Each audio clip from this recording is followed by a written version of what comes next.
Hello everyone and welcome. I hope you're all doing well. It is time for the Age of Empires 4 launch weekend tournament. So today we got some serious competition, should be quite a bit of fun. Welcome everyone. As far as the top 4 goes, the tournament did have about 70 people playing today. The prize pool is $100, but it will be getting bigger in future weeks.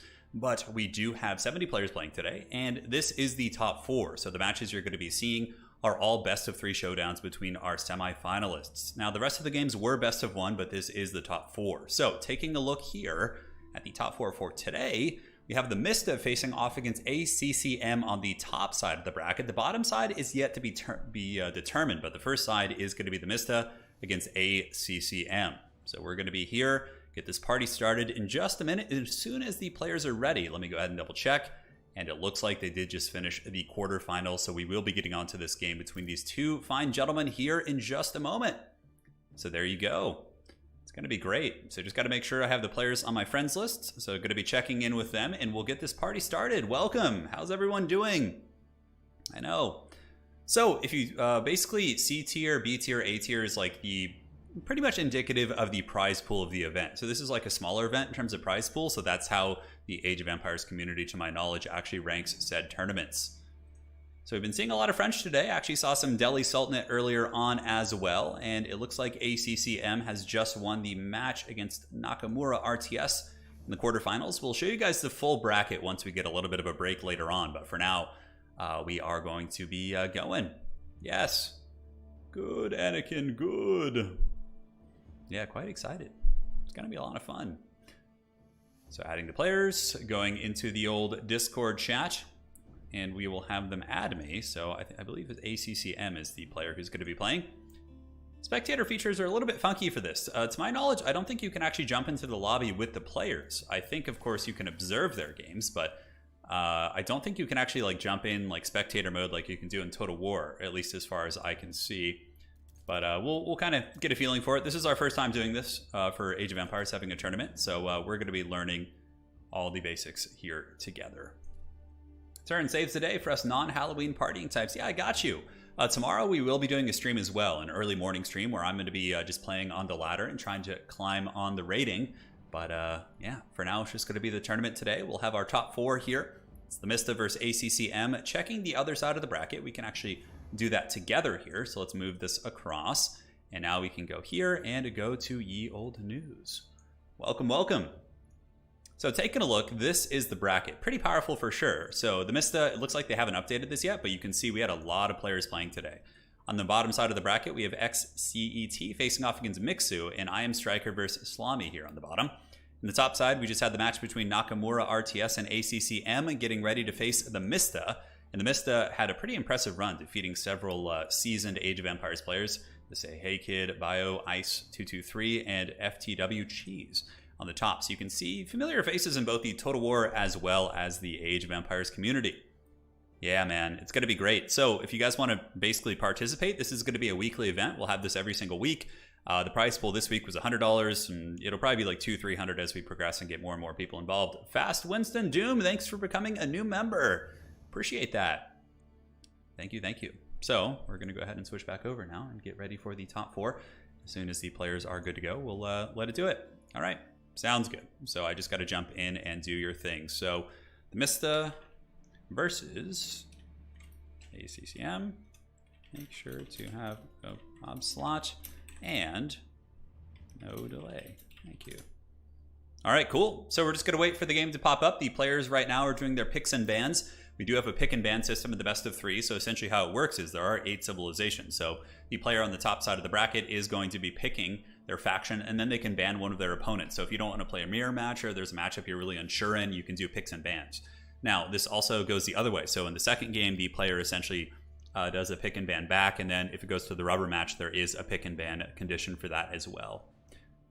So if we have any mods in chat, if you guys could drop a link to the Discord community, that's where we run these events. Of course, we will be running them with the other Age of Empires Discords, but the primary coordination and logistics for the event is actually in my Discord. So you got to be there if you want to party. Yes, yes. So it's good that it's taking a little bit of time. We can let the folks gather. And the map order is Mongolian Heights. And then we will do Dry Arabia. just coordinating with the players here so they can know their picks and bans.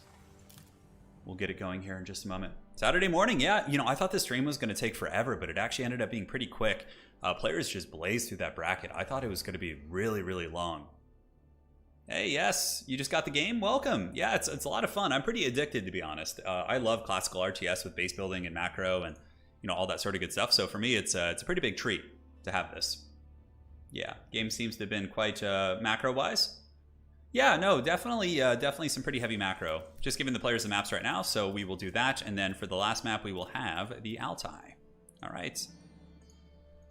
And Altai. Perfect. So the final maps are going to be Mongolian Heights, Dry Arabia, and Altai. Now, for my tournaments in the future, I will be doing more, I'll have more graphics and more interaction, things that will show you the maps so you guys can kind of get an understanding of the layout. And it'll be a lot better. Granted, the production value might not be the best today, but I can assure you that as we go forward, it will get quite a bit better. And hopefully the echo isn't too bad today. I put some extra furniture in the room, so I think that has helped a little bit. Granted, not a complete solution, but it should do the trick. So players are doing picks and bans. We're just going to hang tight for a hot minute while they do that. And as soon as we see the match pop up, we will jump in and begin casting this game, which is going to be great. Really excited to see what's going down here. Got to make sure I can find it here and I'm not missing it somewhere. I don't think I am. So while we're kind of waiting here, what we can do, and this is something that I wanted to kind of jump in and take a look at, was do the a tier list. So I kind of had some thoughts about this. So let's go ahead and pull this up right now. This is kind of my opinion of the tier list here. So if we're taking a look here at Age of Empires 4, having seen this tournament, also myself, I probably have close to 100 games played in the early access builds against very high level players. So it was mostly, Age of Empires 2 and 3 pros and obviously other RTS veterans. So this would be kind of my opinion. Now at S tier, I think we have the French and the Rus. We can go into a little bit more detail, but I think the French, just with the early knights, the great economic boons, and their economic buffs aren't really conditional. They get cheaper economic upgrades, and they just get faster workers as they scale. It's not like the Abbasid dynasty or the Chinese where you have to unlock things to get that. They just kind of get it for free. It's way better today. Glad to hear that. But nonetheless, I think the French are one of the best factions like crossbows. They have the unique crossbows, which are okay, but really the knights are just incredibly powerful. And the economic upgrades are just so good. On top of that, one of the biggest determining factors in late game in Age of Empires is actually the artillery. And the French get royal artillery, which do 20% more damage, which is insanely good. So that's my 2 cents about the French. I could go into a lot more detail, but really I could talk about how good their landmarks are. The School of Cavalry, the Chamber of Commerce, the Royal, the artillery building at Tier 4, I forget what it's called. But nonetheless, they just have so much good stuff. And the Rus are also another one, very, very durable against early harass. They have the wooden fortresses, the palisades. They obviously have the really good bounty mechanic, which is incredibly strong, and amazing late game units. They have a really good Tier 1 defense. Tier 2 is okay for them, nothing too crazy. They get the early knights, which is cool. But on top of that, at the final age, they do get the Streltsy, which are one of the best late game units in the game. And they obviously get the high armory as well. So you're seeing a bit of a recurring pattern, right? Like heavy cavalry, both of them have really good late game artillery. And I think as such, these two factions are some of the higher ones. So we'll continue on this as we check in with the players to make sure we're not missing anything at the moment and see if the game has popped up. Looks like they have not started yet. We'll do a little bit of a refresh and see when it's going. I'll let the players know to let us know when they start. All right. Let me know when you two start. Just ping me here. All right, perfect. So we'll continue on the tier list right now and give you my 2 cents about why I think that is the case. So back to the tier list. Rus, very, very strong. Great early game, very, very tough to crack.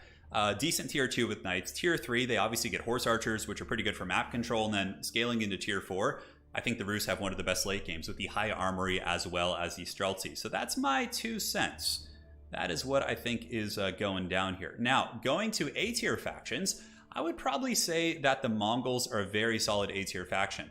They can compete very well with, the French and can certainly fight against the Rus, but the Mongols, of course, can't build defensive infrastructure, so they're a little bit more aggressive, a little bit more susceptible to being raided in the late game than some of these other factions, but the Mongols have great relics.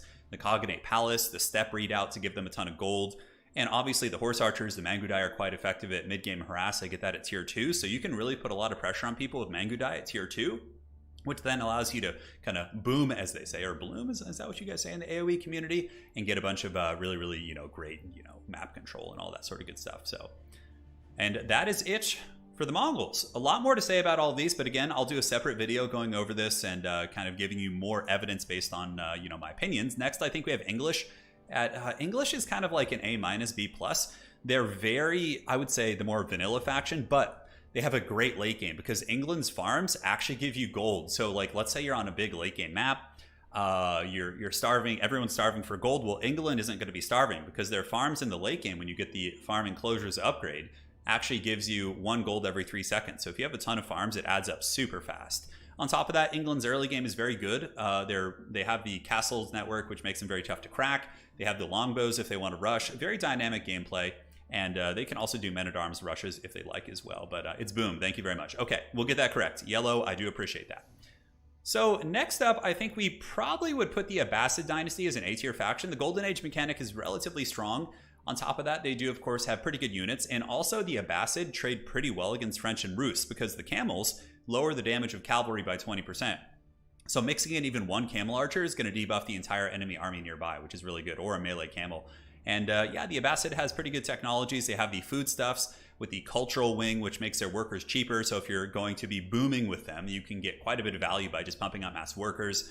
And yeah, the Abbasid dynasty, a very, very solid faction. That would be my opinion there. Now, going to B-tier factions, I would say the HRE is here. Pretty one-dimensional. I mean, they can go cavalry, but their real strength is with infantry. And the infantry do tend to struggle against a lot of heavy cavalry and hammering in the late game, right? But HRE does have a really good early economic boon with the prelates, so they can get a ton of eco early on. If they're able to secure relics on the map and their opponents allow them to do that, I would even say HRE can be an A-tier contender, but that's a very conditional thing. And if you're not able to secure those relics and get them in the Regnitz Cathedral, it can be a little bit of a tough time. So I would probably say HRE is a relatively strong B-tier faction, but that's just my 2 cents. They're one of my main factions. Their tier 3 timing is really good. So HRE, very strong tier 1 with the prelates. You can get a ton of eco going. Tier 2 is a little bit scary for them. That's like your biggest weak point. But tier 3, HRE is a powerhouse. Usually tier 3 men-at-arms pushes backed up by artillery and crossbows with HRE can actually defeat the French and the Rus. But once you get to tier 4, HRE kind of falls off compared to like the Rus with Streltsy, the French with the Royal Artillery. They don't have any unique perks for that stuff. Their real timing is tier 3. So that's where you're going to need to be getting an advantage, in my opinion. Hey, yes, welcome. How you guys doing? You got elephant rushed by the Delhi yesterday. Okay, fair play. Next up, I would probably say China is like a really tricky one. I would say China is a solid B-tier faction because of the difficulty. Sorry, let me get some water real quick. I've been just ranting for like 5 minutes here. Delicious H2O.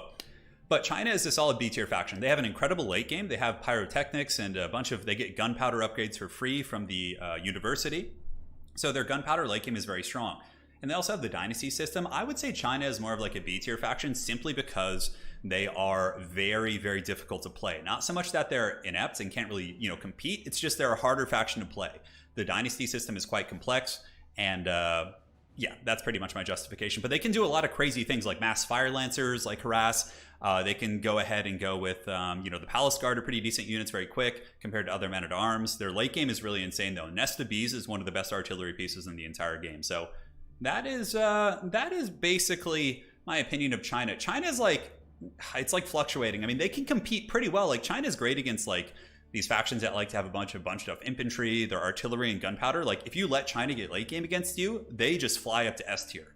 Like they just get there and just go ham. Again, China does kind of give up early map control to these cavalry factions, but they are a defensive turtling faction, which can push out and be really devastating. So yes. Check with the players real quick to see. All right, looks like they're ready. They're going to be starting their match in just a second. And closing it up, I would put Delhi here at C tier. Now, Delhi Sultanate has probably the weakest early game. It's very, very slow. But if you can get the scholars and get to late game, they suddenly shoot up to like an A or an S tier faction. So I would put them as a C tier faction for like the first and second age. But once they get to Castle Age and Imperial Age, they're like A and S tier. But they just kind of really get trapped in the pits there. Anyways, that we'll go into more detail in a separate video, but I just wanted to give you guys my thoughts as we progress into today's tournament so we can really see what's going on here. So let's go here. We have the Mista versus his opponent here, ACCM, which again, I'm learning about all these players. I don't know them all yet, but it looks like they're getting into their lobby here, and they're going to be doing their picks and bans here in a hot second. So we'll go from there. So if you guys have any questions, now is a good time before we start the event, and we can do it to it. Rus versus French versus equally skilled players, who wins? It's very tough to say. There's many dynamics. The maps in Age of Empires are a huge variable as well, right? So that's something to consider. Like on some maps, the Rus are going to be better if there's more wildlife nearby for them to get their bounty system. Like the French, it's tough. French, I would say, have the early game advantage. Like their knights are better than the Rus knights because they have the charge bonus and self-healing. But in the late game, like I think that it's pretty damn even. Like Streltsy and Rus upgraded artillery with the high armory versus like royal cannons. It's a pretty crazy one. That's like a very, very tough matchup. Yes. The Mista, yeah, he was a pro Age of Mythology player and is, yeah, very, very strong.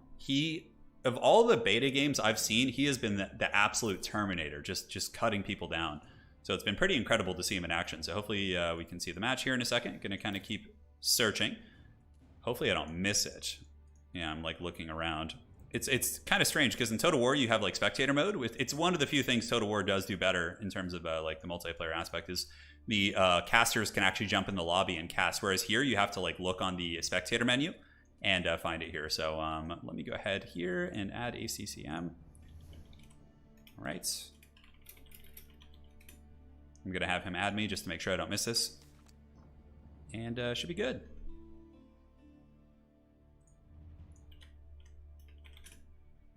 Alrighty. Last second here. Searching. Pretty cool friends list feature though. Seems pretty good. Yeah, Mongols are strong. Like, yeah, for example, a map like the Black Forest, it's pretty good for Delhi Sultanate, for HRE, for these factions that don't really want to be taking massive map control, that are going to be more on the defensive, right? Which is quite neat. So maps are a really big factor. Most of the maps that we're doing today, there's a combination of like some hill and high terrain maps. We do also have Dry Arabia in the finals, which I think is a really classic one. You guys, of course, from Age of Empires probably know that map as well. But yeah, we'll see what we got going here. All right, so checking here. He is going to be adding me. Perfect. I have notifications, custom lobby canceled. And seems okay. ACCM, I think is his name. You got something to do with Age of Empires website. Turin, the best way to friend players when they are in game is right-click their names and then observe game. Very, very good. Yeah, the Mista unfortunately appears as offline all the time, so you can't do that with him. He's on my friends list, but yeah, I'm not able to do that. So we'll just get ACCM added to my friends list and we'll be okay. Correct. I'm just explaining the pick and ban system to the players. That is it. And we will have ACCM add me. And also, if the players on the bottom side of the bracket, let me go ahead and check the progress here to see if anybody's made it yet. Nope, not yet. But when they do get there, they can go ahead and add me and we'll be okay. Mongols on island maps are okay. It's kind of interesting because Mongols can't really build defensive infrastructure. So like on island maps, you just kind of have to control Navy. You don't have to worry about being raided. Mongols are actually surprisingly decent, but the best faction or civilization on island maps is probably the French. They get the early hulks and they have a ton of eco trades. They know where all the trading posts are. They certainly bring a lot to the table for sure. And honestly, you know, Elite Obi, I see you in chat saying you don't think you're good enough to play in these events. Well, I wouldn't worry about it simply because we have a lot of new players playing. Like it's today we had a ton of people playing for the first time, and yeah, you might run into like a pro player or something like that, but generally you're going to be relatively safe, you know? Yeah. Like you'll get some games in, you'll lose in like the second or third rounds, and yeah, do your best. Alrighty, so they're doing the picks and bans here. The way it works is player 1, which is the top side of the bracket, picks 1 faction, bans 2, and player 2 then picks from the remaining six factions. So you could go with like Rus, and you could go Rus and ban like the French and someone else, and then your opponent gets to pick from the remaining 6. And then in game 2, your opponent gets to do the same thing. And now in game 3, it's a little bit tricky. There's less picks and bans. There's just 1, but it does kind of narrow down the parameters. Now we're just experimenting with the pick and ban system. Not really sure how that's going to go quite yet. We're going to fine tune it as we do get a little bit further into the meta, but we will see in time. What faction effectively counters the French? In my experience, let's see. What have I had the most success with against the French? Rus honestly do okay. I've had some success with China as well because they can build pretty quick and get ahead of their opponent in terms of like tech and get like crossbows out pretty quick to deal with the knights. I don't really know though. I think it's a little bit too early on in the meta to say like who counters who. I think there's going to be a lot of stuff going, you know, going in terms of metagame and all that sort of funness. So yeah, we'll see. We will see indeed. Players are just working through the pick and ban system right now. It's relatively new to them, so I think they're going to think they're going to be taking a moment to kind of read over the rules. The Mista is crazy, over 90% win rate. Yeah, it's crazy because my record got tanked pretty bad because when I was playing in the early access, I was just playing like against... I remember I played like 6 games in a row against the Mista, and I was just like 0-6 when I first started. I was like, oh, this is a great way to start my record here in this game, because he was like one of the only opponents online during the early build, which was so funny. Yeah. Yeah, Discord's available to the public. If we have any mods, I could drop a link. That would be great. If not, I can do that. You know, the Abbasid dynasty actually... not bad against the French either. They're pretty good against cavalry, and the Abbasid can rush very effectively because they get siege engineering for free. So the Abbasid troops can rush in there and do some heavy duty lifting, which is very, very cool. All right, so ACCM will add me here in a second. Looks like he had to take a little bit of a break, restart his game, but we'll get this party started in just a moment. Let me get you the Discord link in the meantime. I got you guys covered. So yeah, we'll be having signups for the next one. It'll be signups will be going out early this week. I'm not sure. Mr. Destructo, I know, but now that you know that's coming, you were also playing HRE, so that's like they're pretty vulnerable to that for sure. So here's the Discord link. Hadries and I have spammed it out.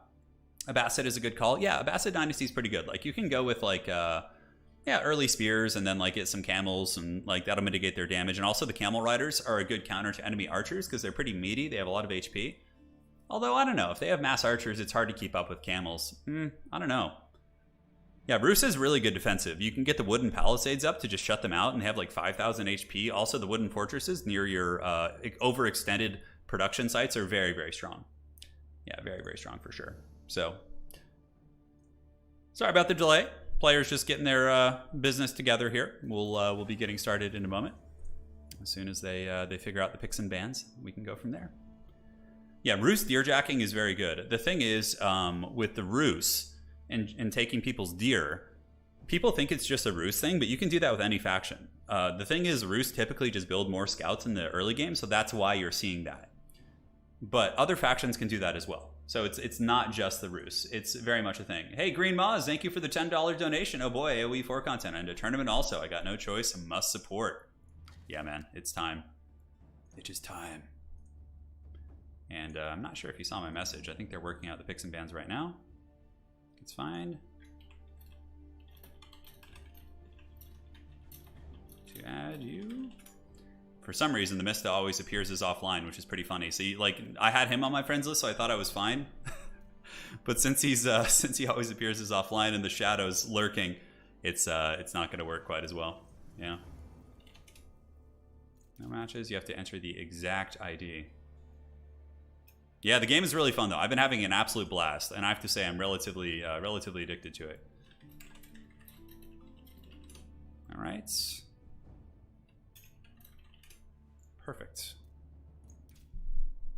So Viper used Rus to punish Fitzborough's France Royal Knights very hard with early knights in one game. So you're saying he used the Rus early knights? It's pretty interesting. Maybe he just out-microed him, because in my experience, the Rus early knights don't trade well with the French ones, because the Rus ones can't heal without access to a religious character, whereas the French ones have the chivalry upgrade, which allows them to heal. They also have a better charge bonus. But in the late game, Rus Knights can fight French Knights because you get the Boyar's Fortitude as well as the Saber upgrade, so they can actually fight and sustain combat pretty well. How many early game scouts do you usually get as the Rus? I get 3 or 4. Because then when you get to tier 2, you can use the 3 or 4 scouts to harass like early gold, and on top of that, you can upgrade them and take the deer at tier 2 pretty effectively. These are best of series. They're all best of 3. Yes, correct. Correct. All right, perfect. Thank you so much. We'll add him to the game. Hopefully that'll work. Yeah, maybe the Mista Steam is set on invisible. Perhaps it is. Yeah, I can go ahead and message him as well. I think your Steam may be set to invisible. The Mista just being all cunning in the shadows here. Yes. Yeah, I'm really excited to get in and yeah, perfect. So we got him here, added to the group. Looks like they might have actually started their first game. It says he's in game right now for 41 seconds, so hopefully it'll pop up here and we're able to watch it. That would be definitely a shame if we couldn't. I've tried to add him to the friends list, but he already went into the game. The Mista is currently hidden. Let's see if that works. It'd be such a shame if we missed the first game in the tournament. Okay, I'm looking on the OBS list. I added him here, and I'm seeing auto matches appearing. Righty. No problem. And it looks like they're in match now. Man, hopefully it appears. Let me know if any of you guys see it as well. It's definitely a little bit of a janky observer system. Like, I can right click, you see, I think when they're in game here, and I could like observe match. Yeah, here he is right here. Okay, perfect. Crisis averted, we've done it. We've gotten in, baby. All right, let's do it. This is the first match. Well played to these fine gentlemen for making it this far, and we're now loading in, so we'll see you all in just a hot second. We're going to be seeing how this unfolds. I am ready for some ferocious competition. Right, and there you go. Here we go, entering the game right now. Just got to give it a second to catch up. We should be good. So to join future tournaments, you just need to be in my Discord, and then we'll have a sign up, and yeah, that's pretty much it. Start Dua. Dua is starting here. Should be able to enter the game here. He's now on my friends list. Might take a hot second, not really sure. It's the first couple days, so things can get a little bit wild. So in our first match of the day, it's going to be the Mongols, led by ACCM, facing off against the Mista, who shall be leading the French, two fairly meta factions, which are, of course, incredibly strong. This is game one in their best of three series, so we will be updating the score as they progress. All the matches today were best of one, but this is going to be a best of three. So, spawning on the southeast corner of the map, it is going to be the Mista, the unholy terror of the early access. I don't think he lost, like, I remember looking at his record at one point in the early access builds, and I was pretty sure he had won like 15 games in a row, and this was against really good players. This guy's an absolute machine, and from what I've heard in secondhand, he is an Age of Mythology pro. So he is going to be playing the French here. Up on the northwest corner of the map, we do have ACCM, who's going to be playing the Mongol Horde. The Golden Horde is here! And they have actually relocated their town center over here, right next to the forest. And there weren't too many great options here. Sometimes you can get really lucky and have like the gold node be like right here, for example. And you can just have like an easy kind of 3-for-1. But at least here he did get the wood. So he was able to move his town hall up here. And it looks like down here the Uvu has been built. So obviously if you guys are new to the game, the Uvu here does allow you to do a bunch of cool stuff. You can get specialized upgrades. So typically building your upgrade buildings next to this is quite cost effective. You can get better versions of every single upgrade except basic blacksmith upgrades. On top of that, if you have military infrastructure near it, you can actually double produce units. What this does is it basically just takes stone, and that's what the Mongols use their stone for, because you can't really use stone to build walls and keeps and all that other sort of good stuff. Now down here on the bottom side, a fairly standard opening. We will be taking a look here at income per minute. The Mista just going for standard food and gold, which means that he's obviously just going to be doing a straight tech, because if you guys are new to the game, basically you just advance to the feudal age by getting food and gold. So you need 400 food and 200 gold. What a very, very common build is you often see people just go like hardcore for the food, and then when they get enough gold, they pull the gold workers and start working on lumber.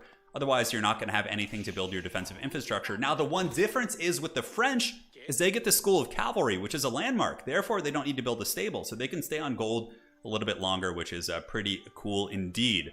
Now, back on the top side of the map, Mongols building an early garret, which is one of their collection buildings. What's really cool about the Mongols collection buildings is, and all of their buildings in general, is they can be packed up and moved. So when you mine out this resource, you don't have to build another one. That's why they're a little bit more expensive. You can basically move it down here to the next gold node and do your thing. So the Mongols getting a little bit of early wood. I wonder if they're going to do some witchcraft with that. No, it looks like he stopped and just went over to gold. I think he needed to get a little bit more wood to perhaps build his collection building here.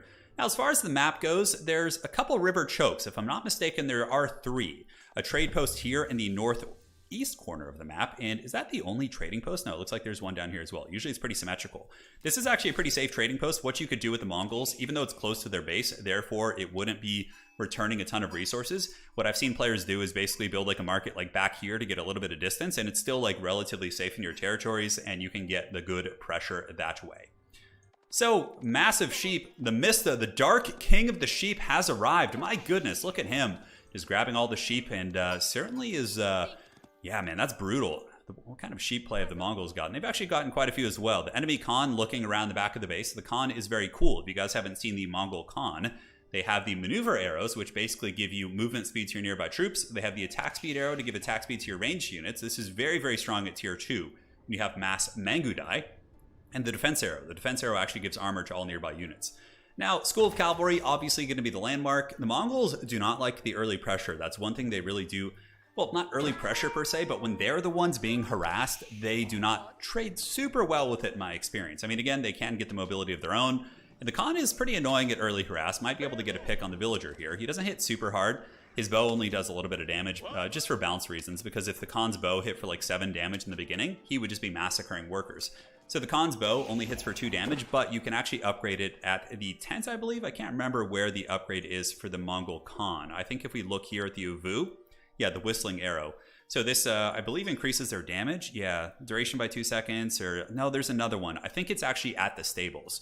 Now, the first landmark for the Mongols is going to be coming up as well. We do have the Deer Stones. The Deer Stones do create the Yam network. So basically, cavalry and traders near an outpost get 15% speed. So if you're playing the Mongols, you can set up a network of outposts all the way down to the trade route here, and they'll go a lot faster. But on top of that, that's not all it does. It also gives an aura of 15% speed to all nearby units. It has a really, really big aura of influence. So what's going to happen is you put it near your gold, or more so near your wood, and the workers will be moving 15% faster, which is very, very cool. Yeah, the Khan is basically like a mothership in StarCraft. A little bit, yeah, he's very cool. He's riding around here. He also has a scouting falcon, so he can pop this, and it does give vision of the area, and yeah, gives you a little bit of extra sight to spot ambushes and different things like that. So, gathering more sheep. Both players have hunted the sheep quite ferociously. We are seeing an archery range, so this is something else that's also very important if you guys are new to Age of Empires, is that the classic cavalry archer combo. So what you do is you get the Royal Knights with the French, and your opponent's like, oh no, I'm going to get a bunch of spears to counter your knights, and then if you preemptively build an archery range here, the archers are just going to emerge from the shadows and destroy the spearmen. So it's kind of like a rock, paper, scissors counter. Certainly very cool indeed. So the Mongols have gotten tier 2 and going double archery range. Okay, it looks like we're going to be seeing a Mangudai build. So the Mangudai are the horse archers for the Mongols. Now, you get them in age earlier than the Rus horse archers, and they also have the ability to shoot 360, whereas the Rus horse archers cannot. So it's very, very effective for that kind of poking style of play. And honestly, it should be pretty good against the French Royal Knights. They have 1.62 speed. I think Mangudai are around the same, but for the most part, with the Khan buffing them, they should be able to keep the distance. So good early harass from the French, pushing in and pushing them off gold, which is certainly quite good. And the Mongols will be able to defend this, although a little bit of an unfortunate supply block coming in for the Mista, and ACCM has infinite supply. So this is another thing about the Mongols. They actually have infinite supply, which is hilarious, so you never have to build anything. Oh, losing a horse archer there early. That's really rough. Bit of a miss micro. The French Royal Knights taking some damage in the process, but the Mista probably will be getting the Chivalry upgrade to allow the Royal Knights to regenerate 1 health every 1 second that they're out of combat.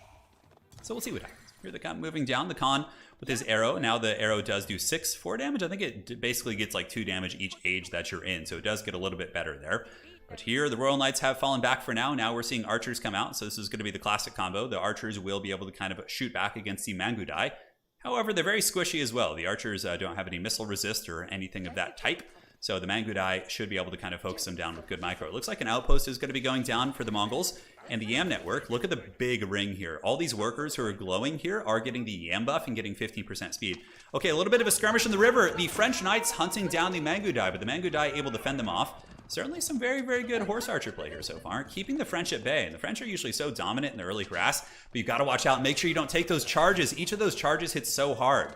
So Knights have 2 damage profiles. They have the Lance, which is a flat 30, and they have a little bit of a charge bonus on the French Knights, and their sword profile is 20 damage, so a little bit less here. Might be seeing a Royal Knight go down. Are we going to be seeing the Chivalry upgrade yet? Looks like it hasn't been researched yet. And the French, I think, are now switching to basic horsemen, and another Mangudai falls, so though he's doing some okay damage, the Mista hasn't lost anything yet. Look at this very, very impressive micro. He's keeping both of these Royal Knights back and is doing an excellent job just protecting them and really being an absolute terror in the night here. Now here comes the Mangudai pushing in, and the Royal Knights going in for the hunt on the Mangudai, but they are able to get back, and outposts attempting to be set up once again. Remember, the Mongols can't wall. If you were facing French with the Rus, you could wall these rivers and just macro quite happily to like tier 3 or 4, or at least the late game. But the Mongols have to go fisticuffs. They have to trade here. The French Knights do have an armor upgrade as well, so it looks like the Mista did go for an armor upgrade.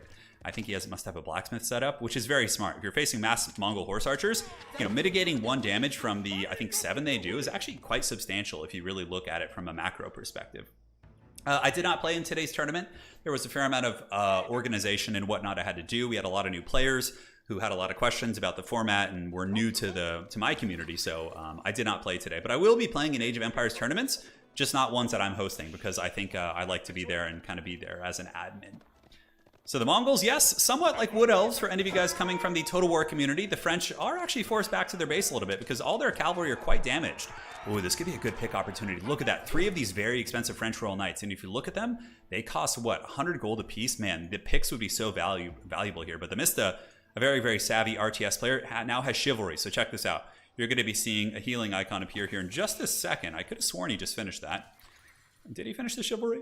It looks like he did. I don't know why the healing's not kicking in yet. Okay, it is kicking in. It's just not showing. So if we were on his perspective, I think we would be seeing it. Yeah, so you can see the plus sign coming up here. Now these French Knights are going to be healing. Talk about Value City. Now, as far as military score, you can kind of see killed and lost. There is some useful UI here as it pertains to the gameplay and the player score. So pretty damn even. Nobody's really gotten a huge advantage. The player score is a combination of military, economic, and technology upgrades. Granted, I found it's a little bit wonky as it pertains to the eco one. Like with Delhi Sultanate, I remember getting to like late game and it didn't show up to be that high.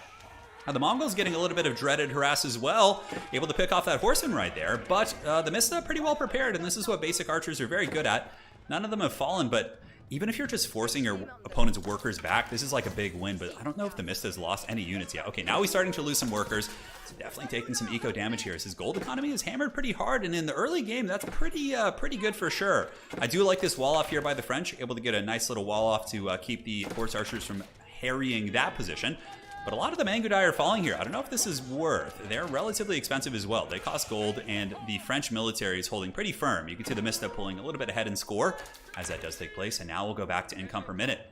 So evaluating the eco of both players. They're both doing pretty darn similar in terms of food, a wood advantage for the Mista, and a gold advantage for ACCM. He obviously just took out a bunch of the gold workers, so that has secured him a little bit of a lead right there.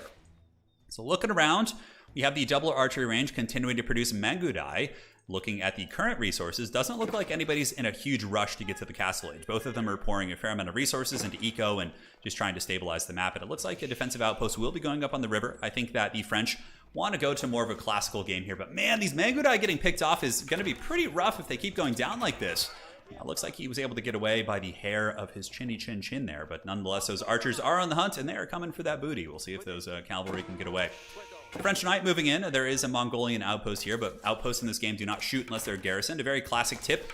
Oh man, brutal! The French are able to catch the Mangudai, a little bit of a micro slip up, and now the Mista is coming in, hunting down that Khan, who is the last of his people. Now, if the Khan does fall, he basically just respawns after a short period of time, but overall, I would say the Mista has secured map control. I mean, I don't see anything that the Mongols can really do. They've lost like, what, maybe like 6 to 8 Mangudai, which could be very good for fending this off, but now the Mongols, like I said, not the best defensive faction. They can't really build the walls or the defensive infrastructure. They can't build keeps. Not that keeps would be terribly viable here, but now the Mista is just coming for blood, and he is an absolute beast. So here comes the Royal Knights. They're going to be torching this outpost. They're doing the Mongol treatment to them, and you can see a couple of the workers trying to run there, but he's losing eco. And you know, this might be the beginning of the end for the Mongols. Looks like another archery range coming up, but the French Royal Knights are so goddamn good at tanking those Mangudai. It looks like one of the first ones going down here, but also the basic archers are a great counter against the Mangudai. But the Mongols would need to kill these archers, would either be archers of their own, maybe foot-based archers, or horsemen. Horsemen do get a bonus versus light-ranged infantry, but the problem is the Mista has such good control with his cavalry. He's like making sure that nothing can get to those archers, and he is just doing a ton of damage. So the Mongolian cavalry do have the buff from the Deerstone, so they are a little bit quicker. Currently their speed is 1.87, and the French Knights are rocking 1.62, so they're a little bit slower. Certainly the advantage is here, but I think there's such a critical mass of archers now that it's going to be very tough. He's maybe going to want to unpack a little bit. Like, the Mongols could unpack these two archery ranges and move them up here to try and get them a little bit safer, because now the problem is anything that appears out of these archery ranges are just going to be getting massacred by these mass archers, and the Mista coming in for the kill. The French chivalry, absolutely brutal, man. So Mangudai pulling back here, archers again picking it off. Good micro though by ACCM. Despite being heavily pressured, he's able to kind of rally some of these units. I wonder if he'll go for a counter harass here. As far as what the Mista has defensively, there's a lot of open real estate. You got these berry bushes here, you have the gold vein, the stone vein, all unprotected, but the Mista, behind all of this pressure, is going for a second TC, which is not only going to put him ahead, you know, in military here, but also he's going to be so far ahead on eco. Looking at the current eco, we have 49 workers here for the Mista, and looking at ACCM, he's rocking 37. His military is also substantially weaker, and I think this is the end. I think the French Knights, like, the Town Hall, you know, it shoots some arrows, but they don't do too much against armor, and the French Knights are just going to endure this. And he's going to be set so far back economically from this raiding. The entire Mongolian economy is just in the pits. And really, I think that he lost too many Mangudai in the various skirmishes. He lost his army over here earlier in the battle, which was absolutely devastating. And on top of that, just the pure Mangudai can do pretty well at defending against the cavalry. But when the archers are mixed in, you need to diversify as well. Get some horsemen, get some pressure pieces to try and play around them. Because otherwise, just having pure Mangudai against his army composition, I don't think is really going to be the breadwinner. Now, Royal Knights moving in the back, going after the villagers, shutting down the last vestiges of the Mongolian economy. In the backfield, good play by ACCM, good scrapping. He's able to go back there and push the workers back into the town hall, but they should be able to just rinse and repeat. And that is going to be game one. Victory here going to the forces of the French. So we'll be getting into the second match here in just a second. GG, well played. You can see the dreaded French Royal Knights putting a lot of pressure on, and that was certainly a scrappy match, but you know, I don't know if I've actually seen a match from the Mista that has gone further than 15 minutes. Like, every game I've seen with him has just been such a quick and decisive battle. Let me go ahead and tell the other players here. So, yes. Telling them, thank you, Attico. Appreciate that. And yes, wait for me. Just kind of connecting with the players real quick. So now we will get ready for the next match of the day. The French certainly causing some problems. Sure thing. Where is that? I'm going to enable the player score. So they will get ready for the next match of the game, or of the series, and we'll have some fun. So they can't replay the same faction they just played. They have to switch it up. I will enable player score. I've had a couple requests, I think, under game in settings. Okay. So we will enable player score. Where is this? Box select, player scores, player colors, dynamic, training. I don't think so. Does anybody know where you can enable the player scores? I'm looking right now to see if I can find it here. It's in graphics, maybe it's there. But nonetheless, hopefully you guys enjoyed that first game. And yes, I can block the timer in the top right. It's usually only going to be a little bit behind, but I will do that for the future games. Not seeing it. To my knowledge. I'll get some UI as well to block the top right. All right, excellent. So we'll enable player scores soon. They're going to be getting into the next game here in a second. And let's go ahead and get ready to load in. And here we go. Right click. ACCM builds. He might still be in the lobby. I think he's still in the lobby, yeah. So they're doing their picks and bans right now. And after that, we should be good to go. It's in your graphic settings. You didn't select in-game menu at the previous game. Okay, let's see. Turn in your graphic settings. It's not in the game this time around. I could have sworn it is. I think it is. We'll keep looking through settings and see what we can find. The Mangudai can do okay against the heavy cavalry, but it's still it's a tricky one. It's a very, very tricky one. All right. Where player? I saw it on someone's stream earlier, so I'm pretty sure that it's there. Yeah. I've seen the player score on other casts. We'll go ahead and find a way to turn that on before we get the party started. Yeah, no problem, my friends. I'm just asking some people in chat, and they'll let me know. Okay, show game time. Okay, okay, it's in UI. Thank you so much.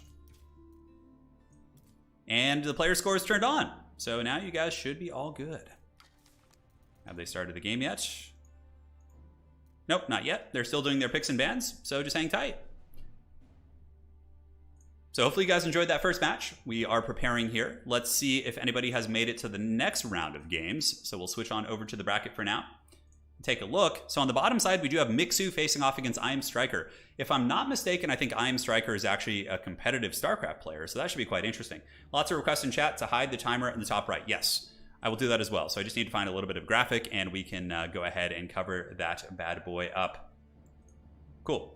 So we'll update this first, and once we do that, we'll make sure to hide the timer. So it's only going to be like 2 minutes behind because there's no delay, but even still, I will hide that for you. And player 4, this is going to be, I think he's just Striker, so we'll do Striker for short. Just need to make sure his name fits. So this is our top 4 today. These are your champions. And now I just need to get some sort of a graphic together to hide the timer in the top right, which can I actually just minimize it in game? I'm going to check and see if I can. I might just be able to minimize it. rather than like putting a graphic over and things like that. Right, have they started yet? Let's see. ACCM, are you in game, brother? Looks like he might have needed a reset real quick. Yep, looks like it. No problem. So they're still doing their picks and bans. So now I'm curious about what the Mista band. We'll have to find out at some point. We'll get a little bit more structured in terms of these events in the future, but we will kind of give you guys more information about picks and bans. It's kind of strange. Hopefully Relic adds a way to get into lobbies as like a spectator, so you can sit in there and not have to like join as like a third-party spectator. I don't know if it's Mixu from Total War. I don't know if it's the same guy. Mixu is a StarCraft 2 player. Copy that. Attico, I'm going to actually make you a mod in chat. If you want to drop any links or anything like that, you totally can, man. All right. Perfect. There you go. All good. And is he in game yet? Not quite. Hasn't started. We'll keep it going. Derek says, I love your Warhammer content and I'm happy to see you supporting Age of Empires now as well. We're going to be doing both. This week we'll be focusing pretty heavily on Age during the launch week. And once we get to that, we'll be having one Total War tournament a week and one Age tournament a week, with content alternating pretty much every other day. Honestly, the start for ACCM was fine. He just lost a lot of the Mangudai. He lost probably 5 or 6 during the harass and poke, and then the Mista didn't lose anything. He lost no military. So then he started to get a pretty big advantage there, and that was pretty problematic for the old opponent there. So, it's just kind of my 2 cents there. Yes, so Sebastian, go ahead and if you want, you could drop a link to the Wikipedia page so people can kind of see the format of these tournaments and get a little bit more information. But anything that you think is useful for the community to learn more about Age and the RTS esports element of it, go ahead and drop it. Yeah, crazy good games today. Crazy good games. I was watching games all morning through the spectator feature. I was kind of taking a look, and man, there was some seriously intense battles. We had a lot of great players, you know, StarCraft pros, Age of Empire 2 and 3 players who were quite experienced. Yeah. Yes, Misha. We do. We do indeed. Alrighty. Perfect. Got to make sure the players don't have any questions before we advance. We will see. We got to top 4 very quickly. I honestly thought this would be like a 6-hour tournament, but it's only been going for about 3, and we're making pretty good progress here. The grand finals will be best of 3 as well. Something else I'm interested in doing, so if anybody is a seasoned Age of Empires player here as well, if you would like to do like best of 7 show matches, I'm actually very interested in doing that. So if you guys are interested, I'm more than happy to put up a prize pool for that, just to get some really, really cool games out there. So if you guys are Age of Empires veterans, we can do that. Hey, thank you, Carolus. Great to see you do tournaments and casts for AoE 4 as well. Thank you. Really appreciate the support, and we will be doing quite a bit. So let me go ahead and refresh this. I don't know if they've started the game.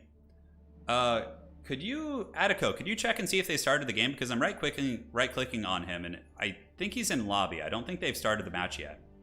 Because I'm right-clicking on him, but I don't see the option to spectate the game. Yeah, so I don't think he's actually in the match yet. I think he's still in the lobby. But again, we're still learning how this whole user interface works here for today's tournament, but should be starting soon. Yeah, Mangudai can shoot 360. Rus Horse Archers cannot. But the Rus Horse Archers are a little bit stronger because they're of a later age, so it's basically the equivalent of like 200 or 300 years ahead technology-wise. But Mangudai scale pretty well into late game too. You can get some really nice upgrades for them. Yes. No, the meta is actually pretty dynamic, I would say. The faction diversity is really good. They all play quite different. Peyton, I had so much fun playing today. Thanks for putting this on. It's my pleasure, Peyton. I hope to see you next week. Yeah, it's been a blast. It's been a blast indeed. All right, looks like they're still doing their picks and bans. Pretty dense process here. Yep, got the player score all set. No problem. Attico, thanks, man. Appreciate it. All right. Yeah, it looks like he's still getting set up because I'm not seeing their lobby here. So we're just hanging tight. We will update these scorecards as we progress. If you guys have any questions about the game, we got some veterans here in chat who played quite a bit. I just wait for Turin to turn his mic on again. Yeah, that's what Misha says. Tristan says, you're doing pretty well. Good job casting as well. My worlds are colliding right now. Yeah, it's wild. I'm still learning a fair amount, but I got beaten down so badly in the beta. I think my record was like 10 wins and like 25 losses in the beta against like all of these Age of Empires, like, you know, pros and veterans and stuff. So it was really good. I had a great crash course. I had a great crash course on everything. So I was able to learn a lot about like competitive play very quickly by just getting punished by these guys. And it honestly, transition pretty well. And, you know, if you're not afraid to, you know, take some beatings every now and then, it's a great way to learn. It's a great way to learn. Yeah. Yeah, they might have started the game without observers. Hopefully not. Yeah, I think they did, unfortunately. Let's see.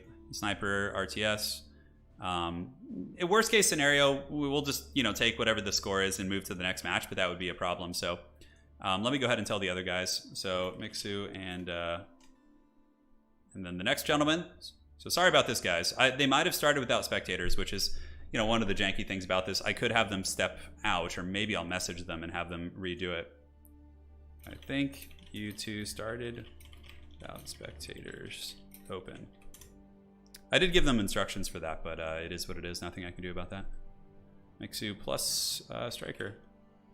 Make sure you two have spec slots open when the time comes. All right, perfect. Add Mista's name to the semifinal bracket. Yeah. No, I told them not to put delays, so it should be fine. Yeah. I think they honestly they just started without spectators, which is a shame. So we could even get started on a game on the bottom side. We could do Mixu versus Striker. Yeah, we can do that. Because if they didn't enable spectator, then you know I'm gonna get owned here. Let me see if the Mista is appearing on my friends list now. Doesn't look like it. Yeah, he's still the dreaded offline master. Because they can choose whether or not they want spectators. Yeah, the French Navy is very, very scary in the beginning. Very, very scary.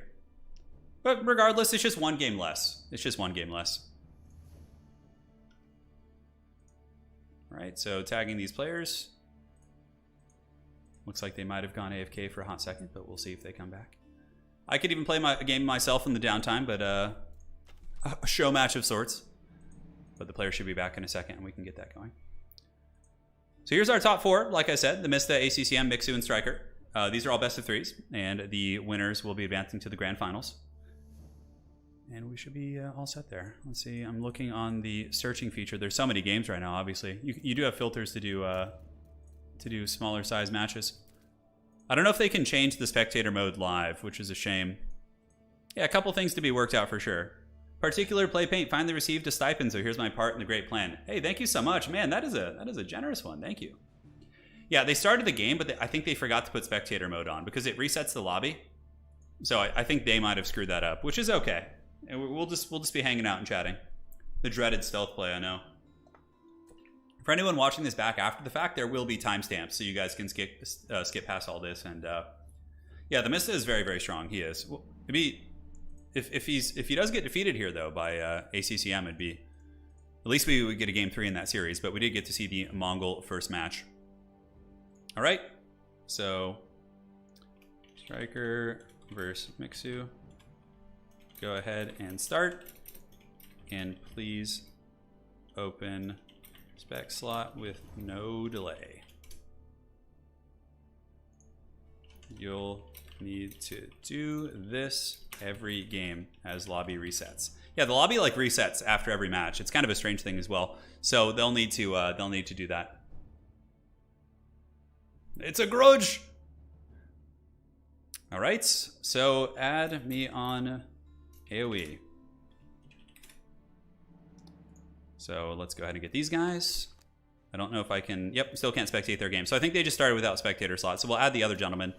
And we can do Striker. I believe it's his name on here. Perfect. And then we have Mixu, which hopefully that's actually his name. I added both those gentlemen to my friends list. Should be all good there.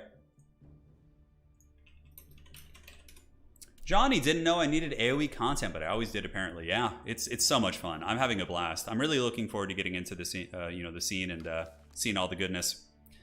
All right, cool. So they are going to be starting in a second. The next set of players will be doing their picks and bans. We'll get back to the Mista series if it does go to game 3, but nonetheless, we'll get these guys going right now so we can at least get some games back on.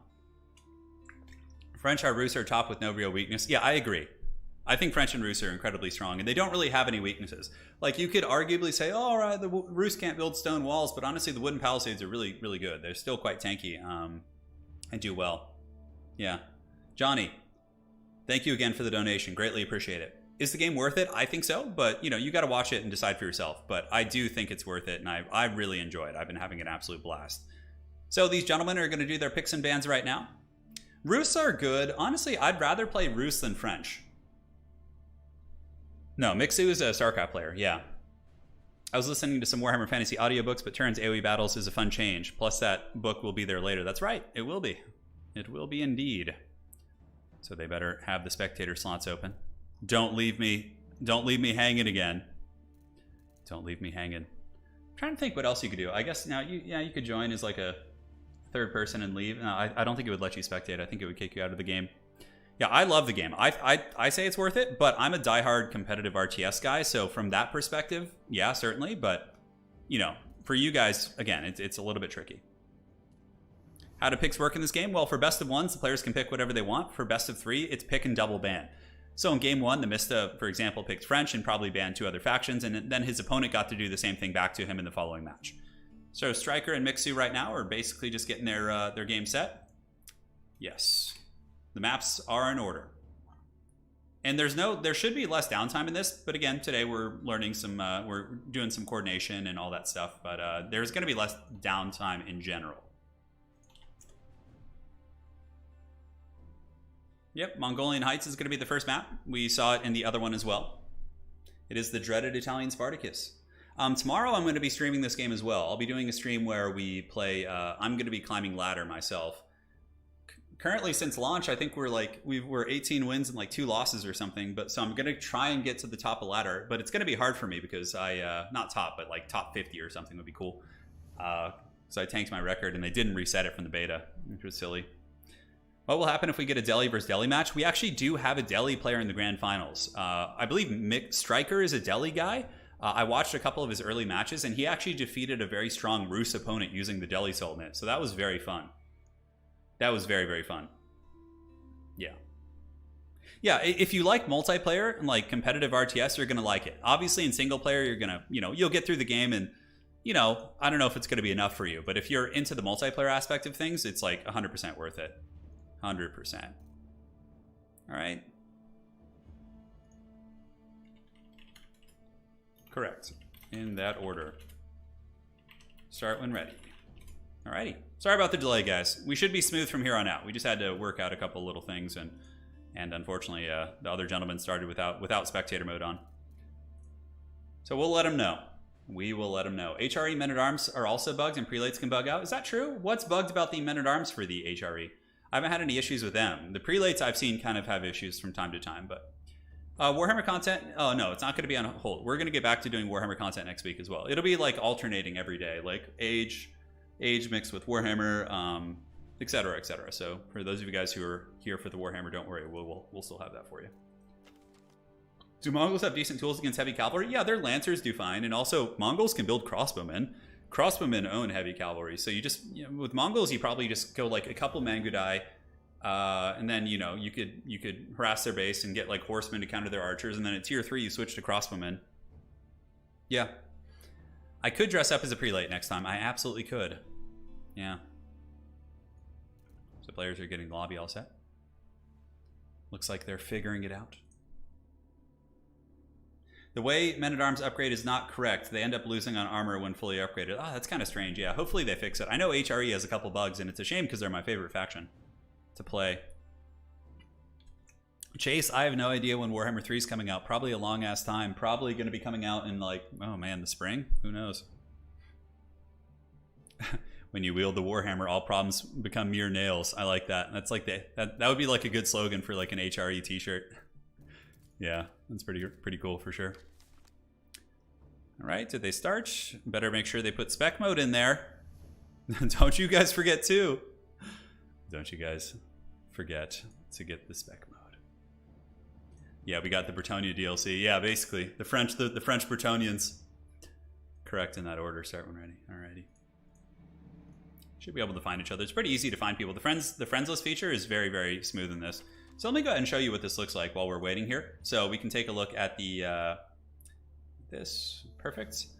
So you can see like a big like observer. So these are all like public games. You can actually watch ranked games. So if you guys are new, this is actually a really incredible way to learn. You can go and like find matches and watch people and just, you could fast forward through their games. You can see all their resources.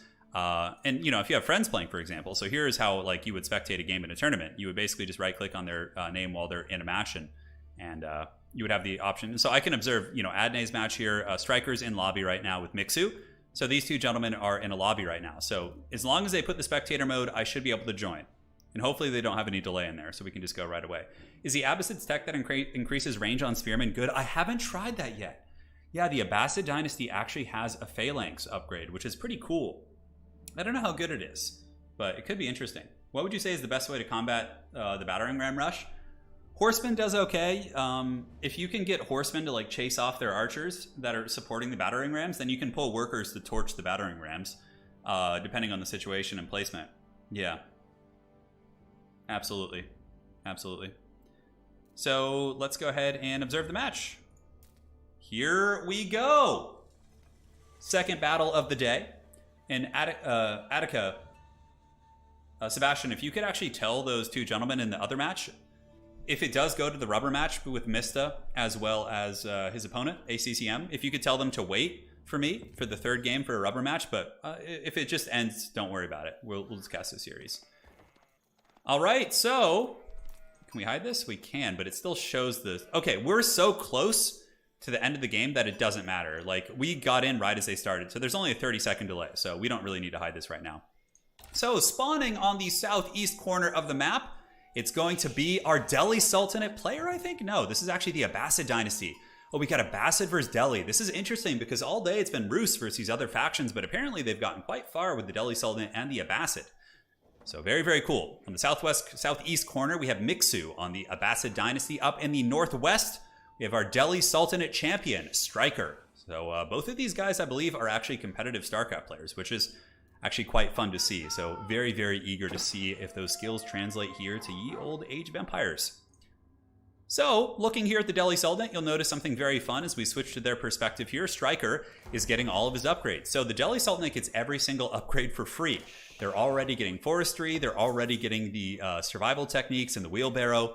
It's all free. It is such a cool mechanic. Now you'll notice though, is that the upgrades take 6 and 5 minutes, which is crazy, crazy long. Now comparing that back here to the upgrades for these bad boys, they only take 45 seconds. But the Delhi Sultanate gets them for free.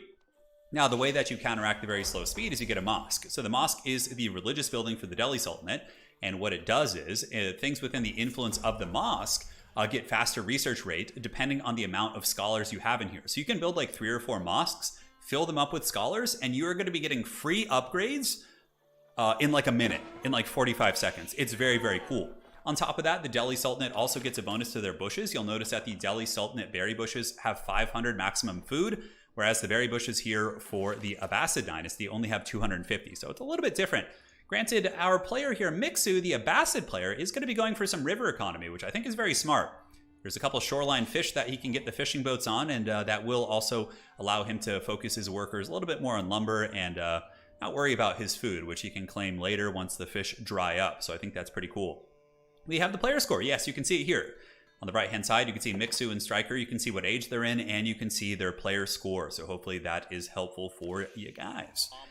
Now, for the Abbasid dynasty, let's go ahead and talk about their unique mechanic, which is the Golden Age, which I believe he hasn't built the House of Wisdom yet. So when he does build that, we'll come back and show you. But a very early fishing economy here for the Abbasid player, which is going to open them up a little bit to early eco harass if the Delhi Sultanate decides to push in. But I think he's considering, he's like, okay, my opponent is Delhi Sultanate. Are they really going to be pressing me? Most likely not. They're probably going to be ecoing as well. So let's take a very, very greedy start here and basically just hammer down the river. Yeah. I believe the Abbasids do have a bonus to berry bushes as well. Now, there is going to be the first landmark coming up for the Delhi Sultanate up here. We are going to be seeing the Dome of Faith. Dome of Faith is an incredibly good landmark. And basically, it's the most synergistic landmark with their main mechanic, which is the mosque system. You can see here as well, they have the efficient production, so it allows scholars to garrison military buildings, boosting production by 100%. My favorite one, though, is Sanctity. This allows scholars to capture sacred sites before the Castle Age. and they generate 100% more gold. So basically, this sacred site will give you 200 gold a minute if you capture it, and you can do it in the second age. The Delhi Sultanate certainly has a lot of cool tricks. They can do quite a bit of neat stuff. A lot of sheep, though. That is a ton of sheep. God damn, he's got 14 sheep right there. And over here, the Abbasid only have 3 sheep, 3 sad little sheep. However, he is making up for it by hammering down this river. And the fish have, I believe, shoreline fish have 1,000. Deep sea fish have 2,000 food supply. But again, on this map, it's all just going to be river fish. So you're not going to be able to get those guys going. So back here, the Dome of Faith, still not finished. I don't think the Abbasid have started to go to the next stage yet. Not quite. Usually you see the economic wing. So with the Abbasid dynasty, you can see here you have the economic, military, culture, as well as trade wing. So if you get the economic wing, it unlocks this whole tech tree of research. The first one is the best for sure. Fresh foodstuffs here does reduce the cost to produce villagers by 50%, which might not seem like a lot. Villagers are only 50 food, but over the course of a long game, that's going to save you so much goddamn food when you're really getting up there. So yeah, not too many sheep here, but again, very, very heavy naval food economy here for our Abbasid player. And for the Delhi Sultanate, a faster tech. Obviously, if you don't invest in early lumber and you focus more on food and gold in the beginning, you can tech faster. But now the Dome of Faith is out and you can immediately see scholars coming out. Now, the scholars for the Delhi Sultanate cost 150, but with the Dome of Faith, you can produce them for 75 gold. And both of them are going to be garrisoned in the mosque. So anything that is within the influence aura of the mosque, like your stables, your lumber camp, you know, your town hall, whatever, your mill, are going to get quite a bit faster. So you can see with one scholar, you get 5 minutes, I think, in 54 seconds or something. Although, no, the scholar actually jumped out. Where is he going? Oh, this is cool. So he has the upgrade. He puts the scholar into the stables, which increases its production by 100%. Oh, that's so cool. So what that means is the horsemen are going to be coming out rapid fire, like going to be producing twice as fast. Look at that. That's like a 10-second horseman. Oh, that is so, so cool. Now, what is the Abbasid response? It looks like they are going to tier 2. The economic wing is coming. The Abbasid are going for a huge eco build. You can see very, very greedy. No military infrastructure, no barracks. He's going for stone and wood. So basically, when he gets to tier 2, he's going to be able to build a second TC and start booming, as the folks in the AoE community say. So I'm trying to learn the nomenclature and all the terminology, but we're going to add a little bit more of our spice. So the dreaded Delhi scholar pumping out the horsemen. The horsemen are going to be here so quick, and that's going to be a lot of pressure. Like, this node is going to get harassed. He could potentially burn down the dock. He can come around the side and shut down the gold. Getting into the lumber is a little bit risky with the town center protecting, but yeah, he's already pushing off stone. Now, let's go ahead and check and see. Oh, Mixu doesn't have enough stone right now to build the TC. That's so rough. Man, really, really powerful timing by Striker. He forces them back. The TC is going to be shooting, but yeah, he needs to get his barracks out, and spearmen are a good counter, so spearmen are going to be on the way. Now, the other scholars are still producing here from the Dome of Faith. We have 2 scholars here for the Delhi Sultanate, so the upgrades are going to be quite a bit faster now. You can see it does start getting more effective here. And the Delhi Horsemen, are they going to be able to pick off this scout for the Abbasid? That would actually be quite strong, take away a little bit of map vision, and the Horsemen have done their job. This would be nasty. This would be like the most foul play here. If these horsemen come down here, just go balls deep and burn down this dock, it would take away the drop-off point for all of these food ships. That would just be such a disaster, but I don't think that the Abbasid are going to let that happen. They have spears out. They're now in the second age as well. So both players are in the second age. The horsemen actually can still swarm spearmen in numbers, obviously. It's one spearman, and they take out that spearman. They get back to the stone, and it looks like he just barely gets enough for that second TC. So those workers maybe going to take a couple casualties there, but they do get enough for the second TC, so we are going to be seeing the expansion coming up soon. Now, as far as income per minute, you can see that Striker is doing pretty damn good on food, actually vastly outproducing Mixu's naval food economy here. Let's take a look at how. Looks like mostly berry bushes, also a very effective hunting camp up here, and now you can really see the power of the Delhi as well, right? Those eco upgrades, like the wheelbarrow and the food gathering, are almost finished, and already we're getting a sacred site captured here by Striker in the Delhi Sultanate. Man, this is really cool. I'm taking notes on this Delhi play because it is really, really neat. Like garrisoning the scholar to get the faster horsemen, the early sacred sites, a lot of neat play coming in from both players for sure. Now, the Abbasid dynasty, you'll notice that there's this big kind of sphere of influence, right? That is the golden age. So the more buildings that you build in kind of SimCity and Connect, you get villager resource rate, you get research speed as you progress. It's very, very cool. And man, the horsemen harassing again up on the top side, but there are a couple hardened spearmen, and spearmen are very, very good against horsemen. Basically, they are a hard counter.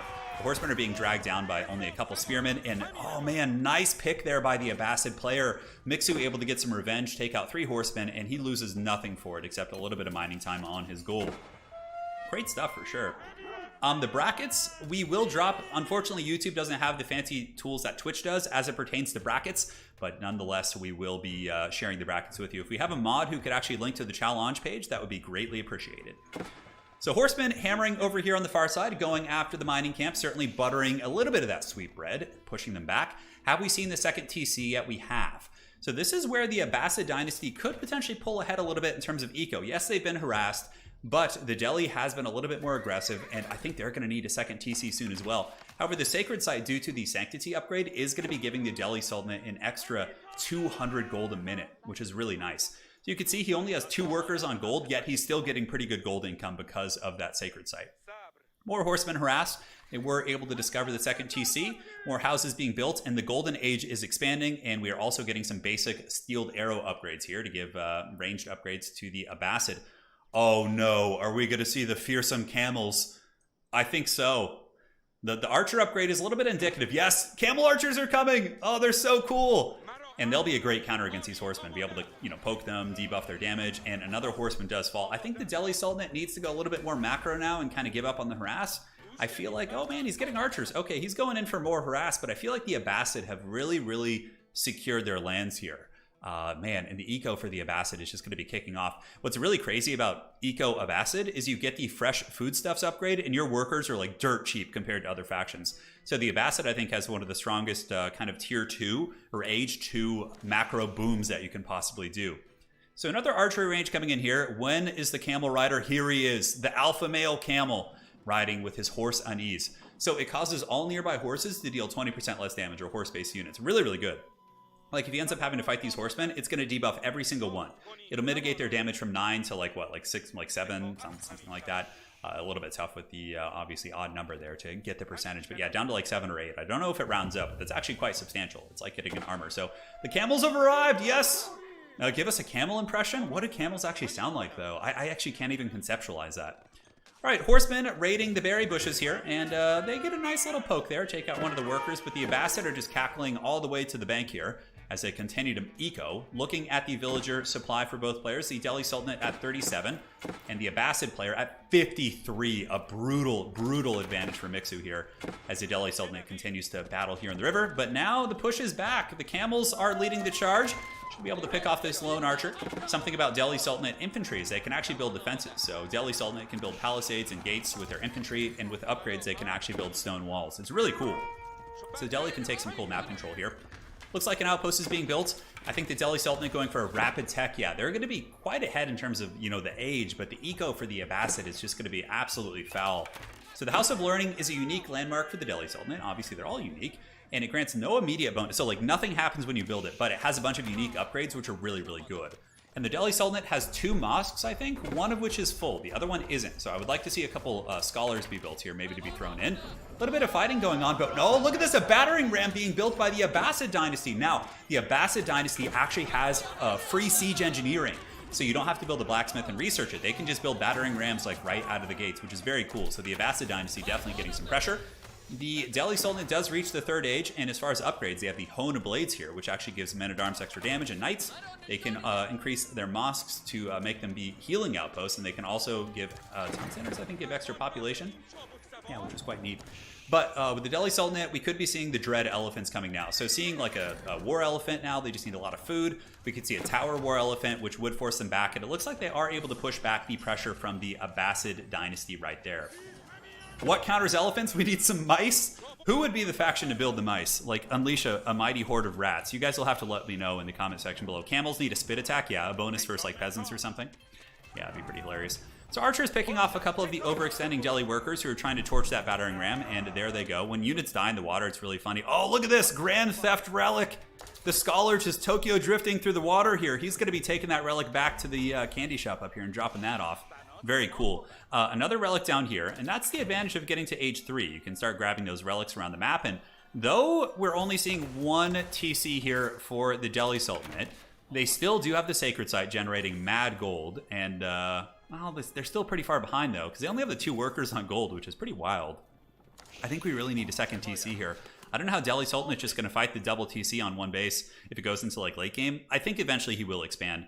Something else to consider too is that the Abbasid naval eco here is going to run out of fish eventually. So that's going to hurt the food economy for the Abbasid. Granted, they do have berry bushes up here and a couple other things like that. English send in the plague rats. Yeah, that scholar was sweating bullets. He was like, oh god. And it looks like we're seeing Lancers coming out for the Delhi Sultanate. Very, very cool. So we have our first Lancers, and the Relic is being, he's just walking through town showing everyone that he's a pimp, and he's going to be dropping the Relic off here at the mosque. And yeah, man, he's got double Relics in these already, and a Sacred Site. Delhi Sultanate can go for some pretty wild Sacred victories. And look at this, the Delhi archers are actually shooting at the fishing boats. Granted, the Abbasid have their own archers here as well, so it should be a... Oh, there's a war elephant! It's not a tower elephant, but that bad boy is going to give problems. Now, the best way to use the war elephants, in my experience, is actually to get scholars on them and heal them. But I really would like to see a second TC come in here from the Delhi. Although it looks like they're just going to be doing like an elephant all in. Really just going super aggressive with age 3. So the war elephant cometh! He's coming for blood! Look at him marching! They're so cool, look at it. And backed up by veteran archers against lower tier archers. I think these are just basic archers because the Abbasid, are they going to the next age? Yes, they are going with the culture wing. This allows you to get the preservation of knowledge, which reduces the cost of technology, keeps heal nearby units, which is quite nice if you're like having a forward aggressive style of play, and faith. Imams can convert units without holding relics, but they single target. Now that is really gross because you can single target convert really, really powerful units. Very, very cool stuff. But double elephant, you got to take advantage of this now. I think he's got to move in and... Oh, but look at the mangonels. Man, mass mangonels. Oh, that's so cool because the Abbasid gets siege engineering for free. So right when they hit the third age, with all that lumber, the Abbasid is just unloading a hellish amount of artillery. Mangonels are coming out in droves, and they're just being power built. So surprise, I got 3 artillery right when we hit age 3. So the elephants are moving in. Granted, mangonels aren't very good against elephants. Elephants do the siege damage, but honestly, I think this is a bit of a doomed push. I think the elephants, though they're strong, like, yeah, might be able to kill, one of these mangonels. It's gonna die. Okay, it takes out a mangonel, which is not a cheap thing to lose. The other elephant is going after the town hall, but, I mean, it's just in spears and arrows and enemy lines, and the mangonels are coming in. Dude, I am learning so much from this game. Like, the siege engineering, timing, let's say you're playing Abbasid, you're pushing your opponent, he hits tier 3, boom, suddenly you have 5 artillery pieces, and there's absolutely no way your opponent can match that. Dude, that is a very clever play by Mixu. I love that. I'm taking some serious notes, and I sure hope that all of you guys are as well. Now, the elephant's going in. It could probably take a lot of these archers. Yeah, it takes 1. I mean, this thing is a linebacker. It does only have 2 ranged armor, so no ranged upgrades haven't done yet. The second war elephant is out, but what Delhi needs to do now is just fall back, macro, play defensively, maybe build walls and a keep here, get a second TC, and go from there, because the 1 TC play is going to be rough. We have Dome of Faith here, now we have more gold production. Income per minute, heavily favoring Striker on food. It looks like the Delhi Sultanate is just crushing it on food, even with the 2 TC. And honestly, they're keeping up on gold because of all the relics they have, so I don't think Delhi's out of this game by any stretch of the imagination, but that Mangonel timing was really, really cool. Yeah, the Archer Mangonel build.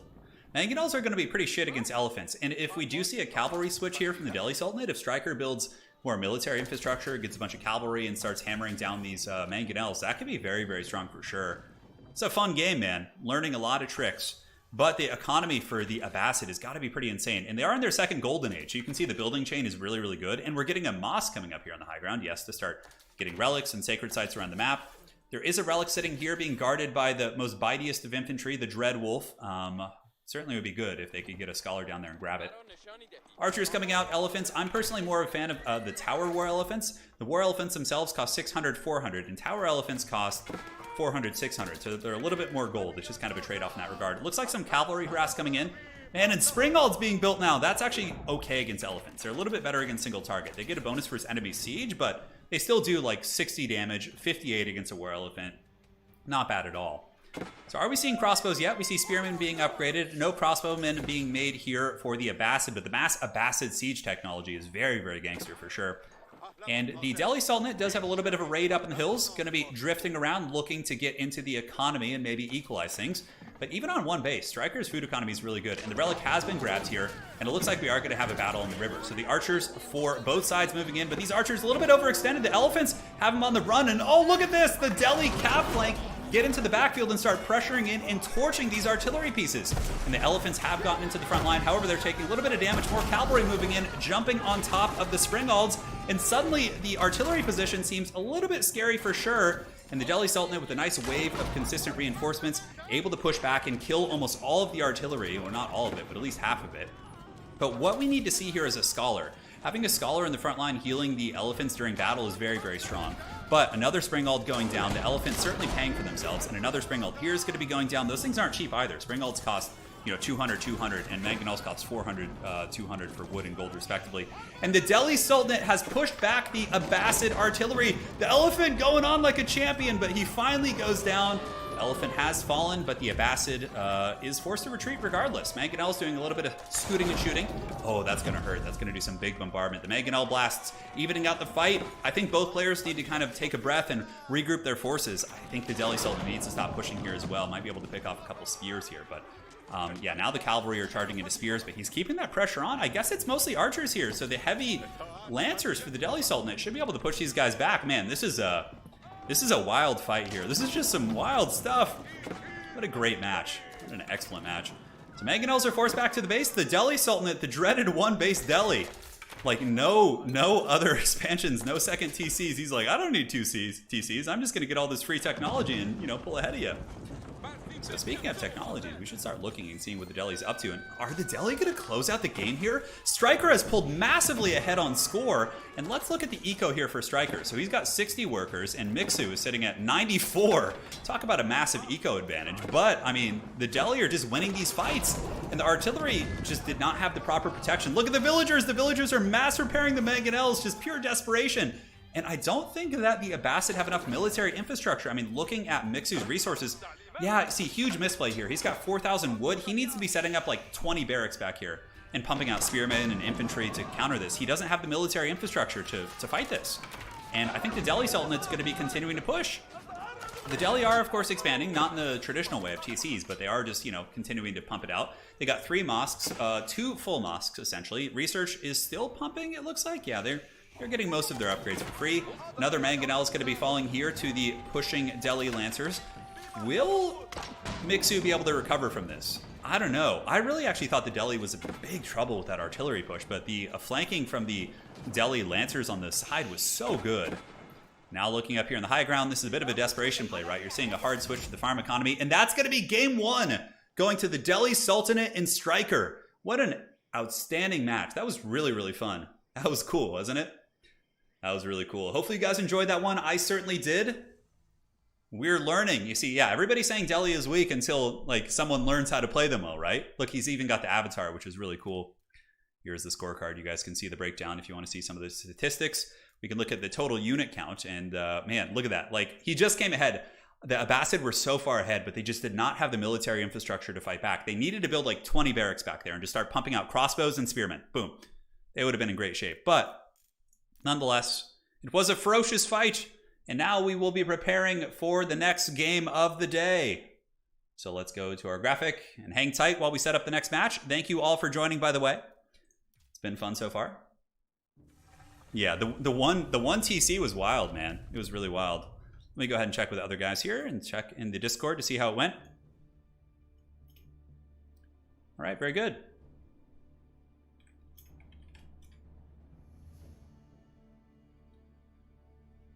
Perfect.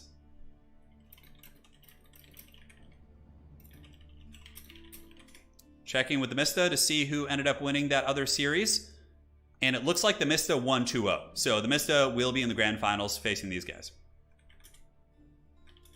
You in finals. All right, so the winner of this series will be going on to face the Mista in the grand finals while we get ready. Players are doing their picks and bans right now, so you can't play the Delhi Sultanate twice in the same series. So in a best of 3, he can't play Delhi again. He's going to have to play someone else. Yeah. AoE 4 is so much fun, guys. I've been having an absolute blast. Yeah. Absolute blast. We are like day 0 in this game, so give it... Yeah. I mean, there's a bit of a meta, obviously, from, the early builds and stress tests. We got to see a little bit. But yeah, no, things are going to change. Like, dude, that Delhi play was cool. I can't believe he did so good on one base. That was, like, shocking. That was shocking. Yeah. Okay. Let me go ahead. I'm just reminding the players, remember spectator slot. And let me message the other gentleman who's going to be playing against. Very good. Players are restarting their games, it looks like. All good. All good. So welcome, welcome. Yes, Genesis is next week. That's going to be a really big event. This is like a good practice event for that.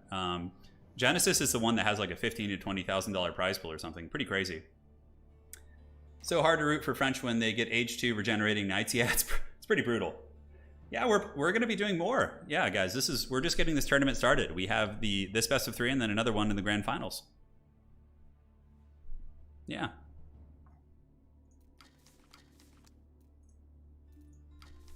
How does it work now? Can I play Abbasid again if he doesn't ban them?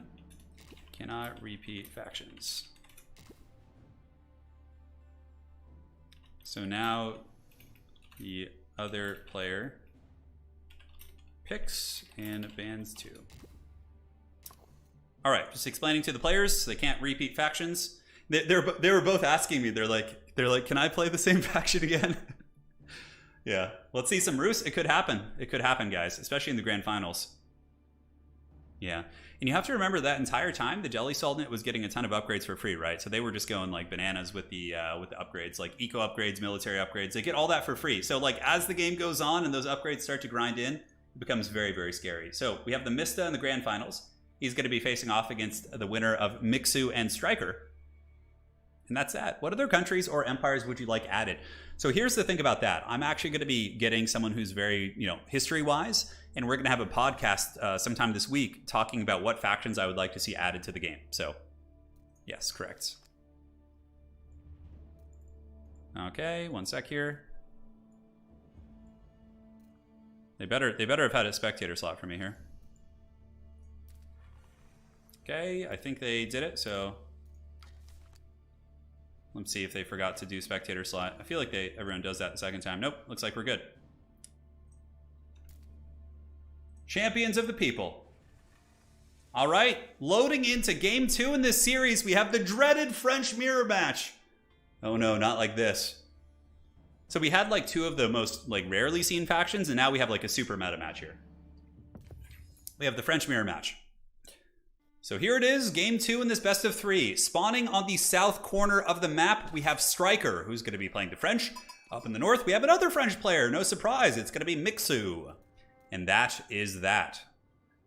There have been a couple tournaments for Age of Empires so far.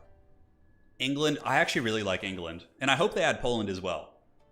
Yeah, ACCM did well. He made it to the top 4 today. Did lose to the Mista in a 2-0. But the Mista is like, he's like the unholy Terminator of this game. If you guys like are from the Total War community watching this, you probably remember Falcon like in his prime. It's like that. It's like Void Laws right now. I can't remember the last time I've seen him lose. So we have the double French. Lumber camp coming up. Actually, interesting early lumber for the French. Usually with French, what you see is just, simple sheep gathering, and then you basically see immediate gold. So you go up here and set up a gold camp, and then just hard tech, get the School of Cavalry. But are we going to be seeing something different coming in from Mixu? Maybe Mixu will go for something like, we can go ahead and like load this up here a little bit. Maybe we'll be seeing like an early spearman build and like a macro build. So maybe he goes like early spears to counter the cavalry harass and then just switches to like double TC. There could be some really weird stuff like that. Yeah, French are very, very strong. Very, very strong. Yeah, probably one of the best factions. French and Rus, I think, are great. But honestly, I feel like Abbasid Dynasty does pretty well against the... and that Abbasid build of like massing artillery, I really like that. I have some cool ideas about what I'd like to try in like tier 3. Falcon, I think, is playing Age of Empires. Yeah, we've had quite a few... Today in our tournament, we had quite a few of Total War, pro Total War players playing. Some of them did pretty well, but again, it's a big kind of different style game because in Total War, you just manage an army. You don't manage base building and macro. So it's going to take some time. But we saw we saw Anticity, we saw Xiphos. Very, very fun. Very fun indeed. So the mining camp is fully operational, and here we have one worker working on wood, and maybe just to make sure that you can get something. I don't really know what the early wood is about. Down here, we do not see that from Striker. Striker is going just straight gold, straight food, and now he's going with wood, maybe just preemptively. It's pretty common actually to see like gold being accrued until you get enough to tech, and then you like switch over to lumber to make sure you get infrastructure. But with the French, you don't really need to as much. I think the early wood might be indicative of an archer switch, so we're going to maybe see mirror builds on both sides where we see French cavalry backed up by archers. Something like that, I think, is probably what we'll run into here. The School of Cavalry is such a good building, though. I honestly think the French have some of the best landmarks in the game. So crazy good. Like, okay, let's look at this objectively. You're looking at China. China's tier 1 landmarks. You have the Barbican of the Sun, which is like a haggard keep with like a hand cannon in it. And they have like the tax building, which is like, okay. Then you look at like the French, and they have like the School of Cavalry, which is like insane. Like all your stables produce units the entire game 20% faster, and it lets you get knights early. Like it's so much better than what China has. And then you have like the other one, the Chamber of Commerce, which basically makes your traders more effective the whole game, which is crazy strong too. Like, and comparing that to like England has the longbow tech, but like they don't really have another good landmark. I feel like French, that's a big part of it. Like their landmarks seem so much better than many of the other factions' landmarks. But again, that's just my 2 cents. So up in the north, we can see the School of Cavalry being built here as far as workers on it. Looks like there are 6 workers here. And we have 4 workers down here for strikers. So they're pretty much going to be getting the School of Cavalry at relatively the same time. We have a little bit of lumber production coming in here for striker. Most likely going to be building an archer building. Just to go cavalry, bait out spearmen, switch to archers. Very, very standard style of play. But again, we could just be seeing it for TC. Do we have any early stone being accrued by either player? Does not look like it. Looks like they're both just doing the classic French cavalry pressure. Not going to be going for a quick second TC, I don't think. A little bit of a dangerous camp down here. This is obviously very lucrative if it can stay on and not get shut down. But this is very, very open to harass. It's out, it's exposed.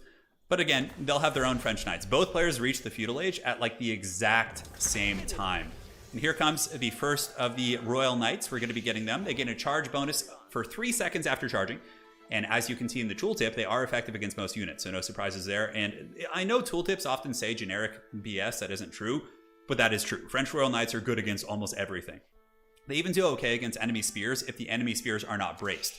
Now, that's something that's actually a big factor in this game, is that the French can, or spears in general, can brace. If you have a spearman unit that's being charged by a cavalry, you can hit the V button to make them stand their ground. They will basically lower their spears, they will break the charge of their opponent, and basically just own them.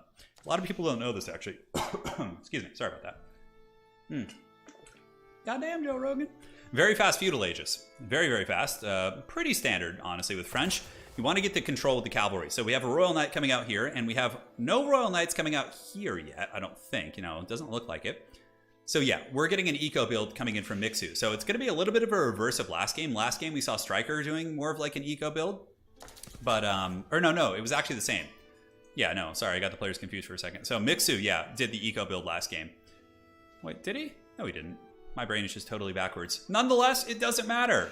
For the French player up here in the north, we're going to be getting some stone and early outpost. He is producing spearmen, so it is going to be an eco build, trying to get a second TC and just out macro his opponent, surviving the early pressure. And down here for striker, we are getting the early cavalry with the Royal Knights, backed up by archer play. So this is the classic counter to spearmen. People panic, they build spears. Oh, but he loses the knight in the north. Oh, that is so unfortunate. Oh my god, that is rough. Losing that spearman is not good at all, man. Brutal, brutal stuff. That poor knight got taken down. That's like 140 food and 100 gold down the drain. And you saw earlier when the Misto was able to win his series, you saw the power of maintaining those knights and saving the numbers, but that is a huge start. Might seem like a little bit of a small play, but that is a big, big win. And is Striker going to be losing another one? No, it looks like the Royal Knight is going to get away, but takes a lot of damage. Honestly, the cavalry harass has been a little bit ineffective here, and this one brave, hardened spearman, hardened with his giant stick of wood, just huge balls chasing down that Royal Knight right there. But yeah, going for the stone, very indicative of an expansion. I like that he is doing this. I like that it's kind of like different. His opponent's probably expecting one thing. He comes in, and did he get enough stone yet? Let's go ahead and double check here. So looking at Mixu's stone, yeah, he's got enough. He's got enough. Now he just needs to get a little bit more lumber, and that second TC will be coming in. Now, what I would expect maybe from Striker on the south is like an all-in of some sorts. Could get a blacksmith, get siege engineering, battering rams, archers, and French knights with a tier 2 all-in would probably be a pretty good answer against this.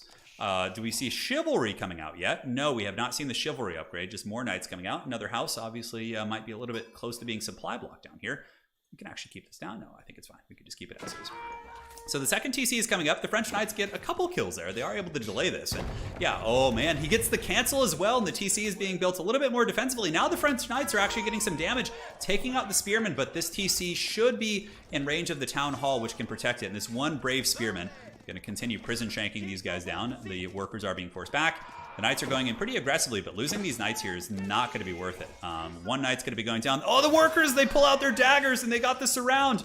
But it looks like, yeah, man, that is not worth it. That is a huge disaster. Losing 3 knights right there to Mixu's forces, that is incredibly painful. And now all these workers are just going to cackle. They're going to enjoy that glorious French food and basically just build this TC. And Striker is going to be massively behind. Losing all that, I mean, he's just pouring in units trying to shut this down, like as if it's like, you got to do more of a concentrated push, in my opinion, because yeah, this Royal Knight's going to fall as well. Like the Town Hall just bombarding them, and that is massive, massive casualties. So somebody in chat, Nathaniel, asking why do you get two town centers? Because essentially it doubles the amount of villagers you can make, which yields more resources. You kind of get the picture. So that's usually, if you want to go for a more macro style play, double TC is very, very normal. So here we do have a deer hunting camp, and honestly, I would probably do something similar considering how much damage he just did to Striker's forces. You can see the score is still pretty similar. I actually don't know why Striker is ahead on the score. Is he expanding down here? In terms of income per minute, let's go ahead and take a look. So Striker is actually killing it on food, so I suppose he can afford this. He's also doing better on gold right now, but that's not going to last long now that there's 2 CCs. Are we going to see an all-in? He does push back the food here, which is nice. Mixu's food is basically sheep-dependent here. And if the blue French player can kind of contain his opponent, you know, maybe there could be some magic. Looks like he's going to try and burn this down right now. Who knows? Yeah, might as well. I mean, you could burn this down, force him to rebuild it, push that back. But the second TC is definitely worth it. Absolutely. Gold is a little bit exposed, though. So despite this early pressure not being super successful, the one thing that Striker has going for him is that, you know, there's no gold mining going on here. And stone is just being accrued once again. But, like, there's no gold income here for Mixu. So until Mixu can get some resources and like try and defend this gold and get a little bit of economy going there, like he's going to have a huge gold advantage and could go to the next age quicker. Like we saw last game, the Delhi Sultanate was able to win on 1 base. Like having multiple TCs doesn't necessarily guarantee you victory, but you know, it's still something to consider. So archers are drifting about, going to be going after ye old hardened spearmen. If you guys haven't seen the archers bonus here, they do get +5 damage against light melee infantry, so that includes, I don't know if villagers fall into that purview. That's actually something I'd like to evaluate, but if it does say light melee infantry, they do get the bonus against that. So the archers trying to keep them off stone. The French knights up in the north are harrying the gold production, which is very, very smart. I do like it. Despite a couple misplays, Striker is doing very, very well to contain and sustain this harass and kind of make some ground back. You can actually see Striker's quite ahead on score. And look at this, and now he's getting the second TC, so the harass is starting to pay dividends. The fact that his opponent is not getting gold is really, really big, and what is he going to do with all this stone? I think we're actually going to see a triple TC coming in from Mixu, which is pretty hog wild. And now, because of the harass of the blue French player, he surrenders! He surrenders right there! Whoa! That game was far from over. Oh man, I guess like he just felt the pressure and didn't have the tools to deal with it. Oh my god, he surrendered! That's crazy. So the first game was won by Striker, and the second one as well, and Striker is going to be advancing on to the grand finals to face off against Mista. Dude, I can't believe we got that early surrender. I don't think that game was over. So C tier is not indicative of skill level. The Mista and some of these guys you're watching are like the best players out there, right? But C tier means the amount of money that is being put in the tournament. It just lets you guys know the prize pool. It has nothing to do with skill level. It's just prizes. Okay.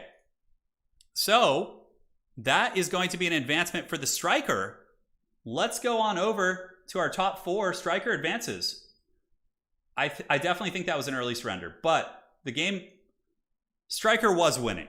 He had caught up. He got a second TC. He had map control. His opponent was struggling. Striker was winning that game. I just think it was a little bit of an early quit, but it's okay. No problem. The classic surrender there. So now I will tag the players.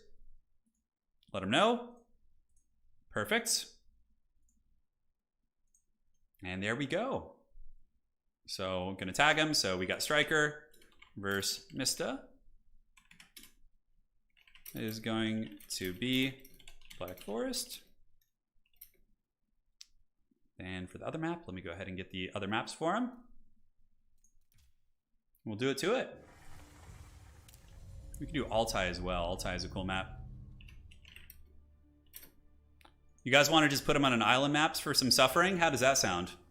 Just some miserable ass island battles. This is going to be fun. I'm really excited for this.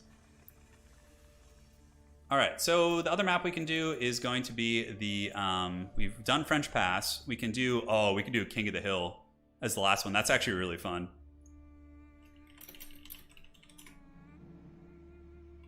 Start when ready. Alrighty. So we'll let the players get the business going. And as soon as they're up, we're good to go. Striker versus the Mista. The Dread King's battle. Deck before each game. Alright, so the Mista is going to take a quick bio break real quick while they get ready for the last match. No problem. We'll go from there. So somebody in chat asking why the players are being made to play different factions. You know, that's how I've run my tournaments in Total War. I'm not sure what the status quo is in Age of Empires, but you know, I'm completely open to feedback on that. If people would prefer players can repeat factions, I'm totally fine with that. However, I think it adds a little bit of spice. And correct me if I'm wrong, but in the Wolo Low Cup, the big one for Age of Empires 2, they have to play different factions, right? Like, they can play the same faction over and over in the entire tournament until they get to a best of 3. Then they need to play a different faction for those games. But, yeah, I'd be really interested on feedback. So if you guys are watching this after the fact, please do let me know in the comment section below. Yeah. We're in a new series now. This is actually the grand finals. We have the Mista versus Striker. The champion will be winning $100 today. In the next weeks, the prize pool will be going up. I'm going to be trying to have, you know, $200 prize pools, $300, and if I can find some sponsors for my weekly tournaments, I would like to get up to like a consistent $500 prize pool. That would be really cool. But again, something we're working on. AoE 2 does have 30 civilizations. That's correct. It does. Yeah. No repeat of factions. It's a standard in AoE. Okay, good to know. Last match, yes, it's the last best of 3. So, you know, a best of 3 in this game can take like 2 or 3 hours, depending on how it goes. But the Mista, of course, is an unholy Terminator, so there's a chance that he's gonna do it quick. But again, Striker had some really great Delhi Sultanate play. Yeah. When does the next game start? Very soon, Vladimir. Thank you for joining, by the way. The players are just taking a quick break. They've been playing since 9 a.m. today, so they've been playing in about 4 hours. And yeah, so they're just getting the lobby set up. They're going to do their picks and bans. I did add a pick and ban system.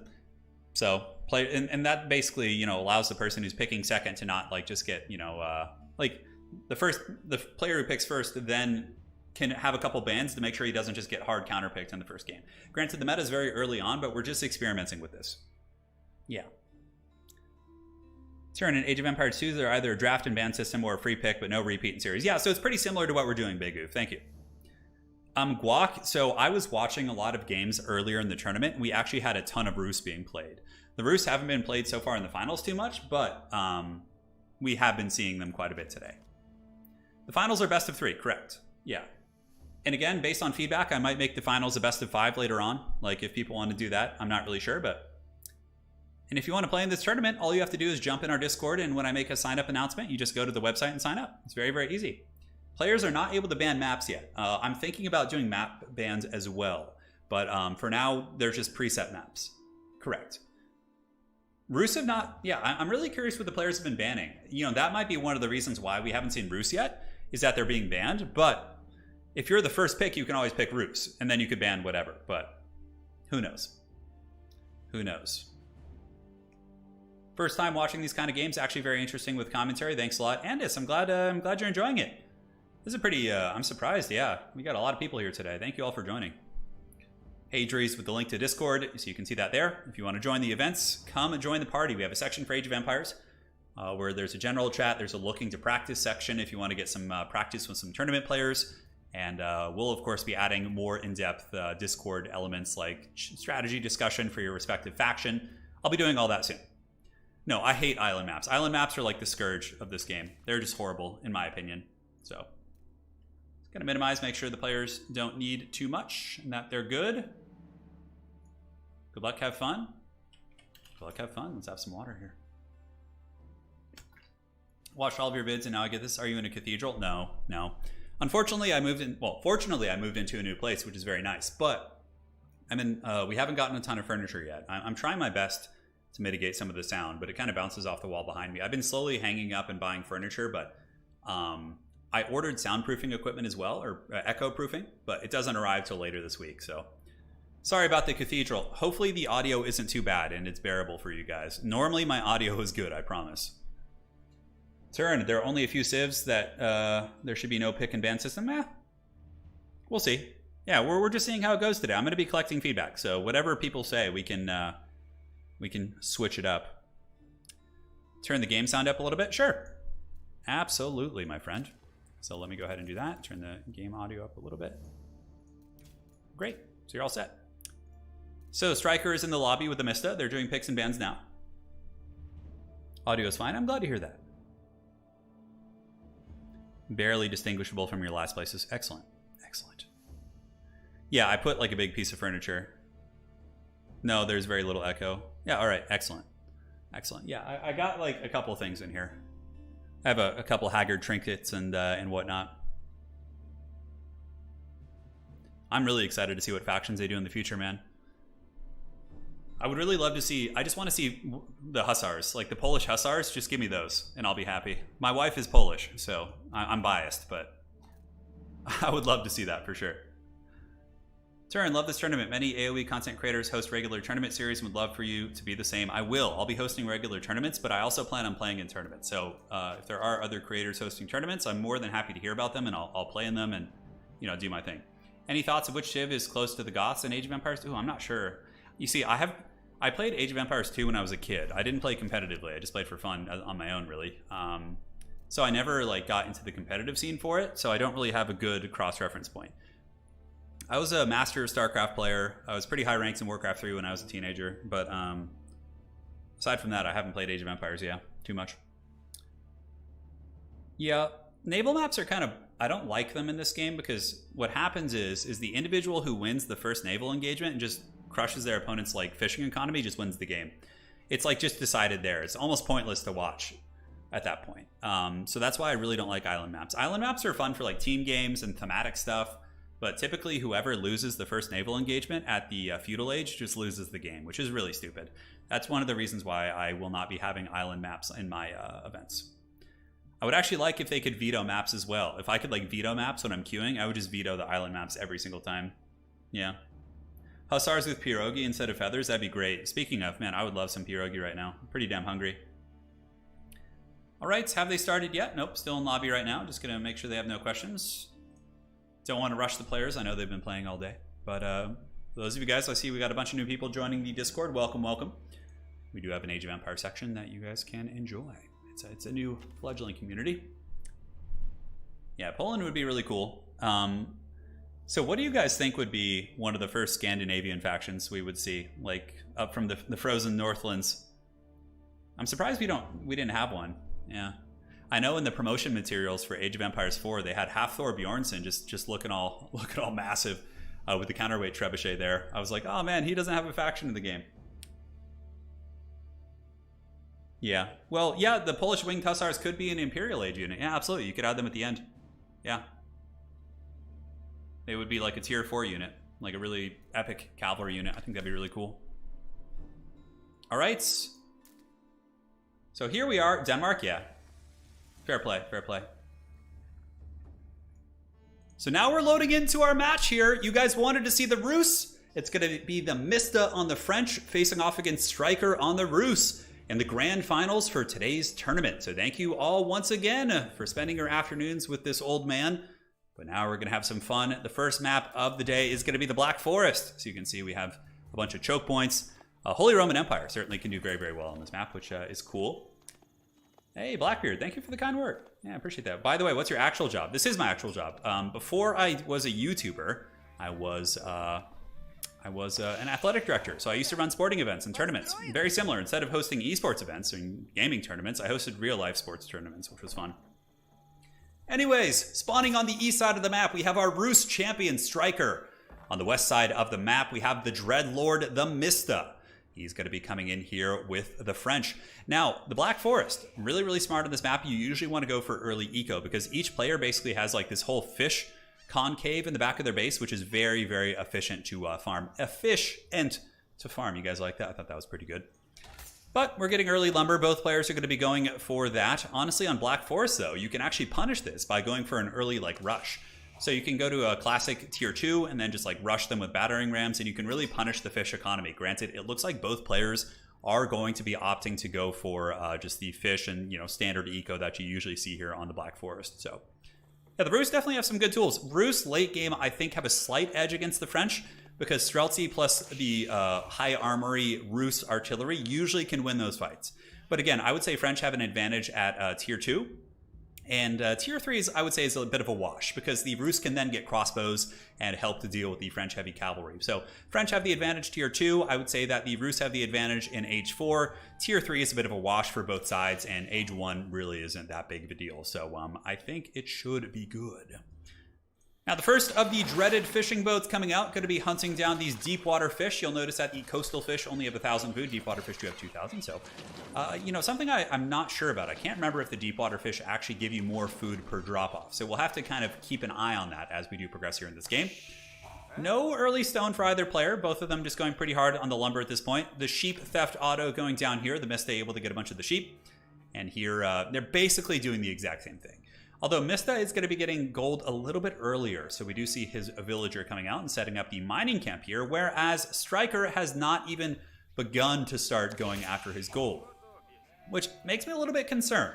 The Rus obviously can defend with wooden fortresses, and honestly, what I would do against the Mista and his French knights, I would just probably build wooden palisades and like choke off my base. Like, no more games. I'm sick of this. I'm sick of these snakes on this plane. I'm going to just board you off and hopefully live our best life. But the problem is, if Mista is able to get tier 2 that much quicker because of the gold income, then he is going to have French Royal Knights all up in that booty very, very quick. So here comes another dock. It looks like the Lodya fishing boats. Oh, this is very cool. So these are the Lodya fishing boats. These are Rus boats. Now, Rus can actually have fishing boats at deep sea, and they drop off resources without having to return home. So Rus boats are so incredibly good at fishing deep sea fish because they don't have to bring it back. As soon as they finish, it just teleports back to your dock. It is so powerful.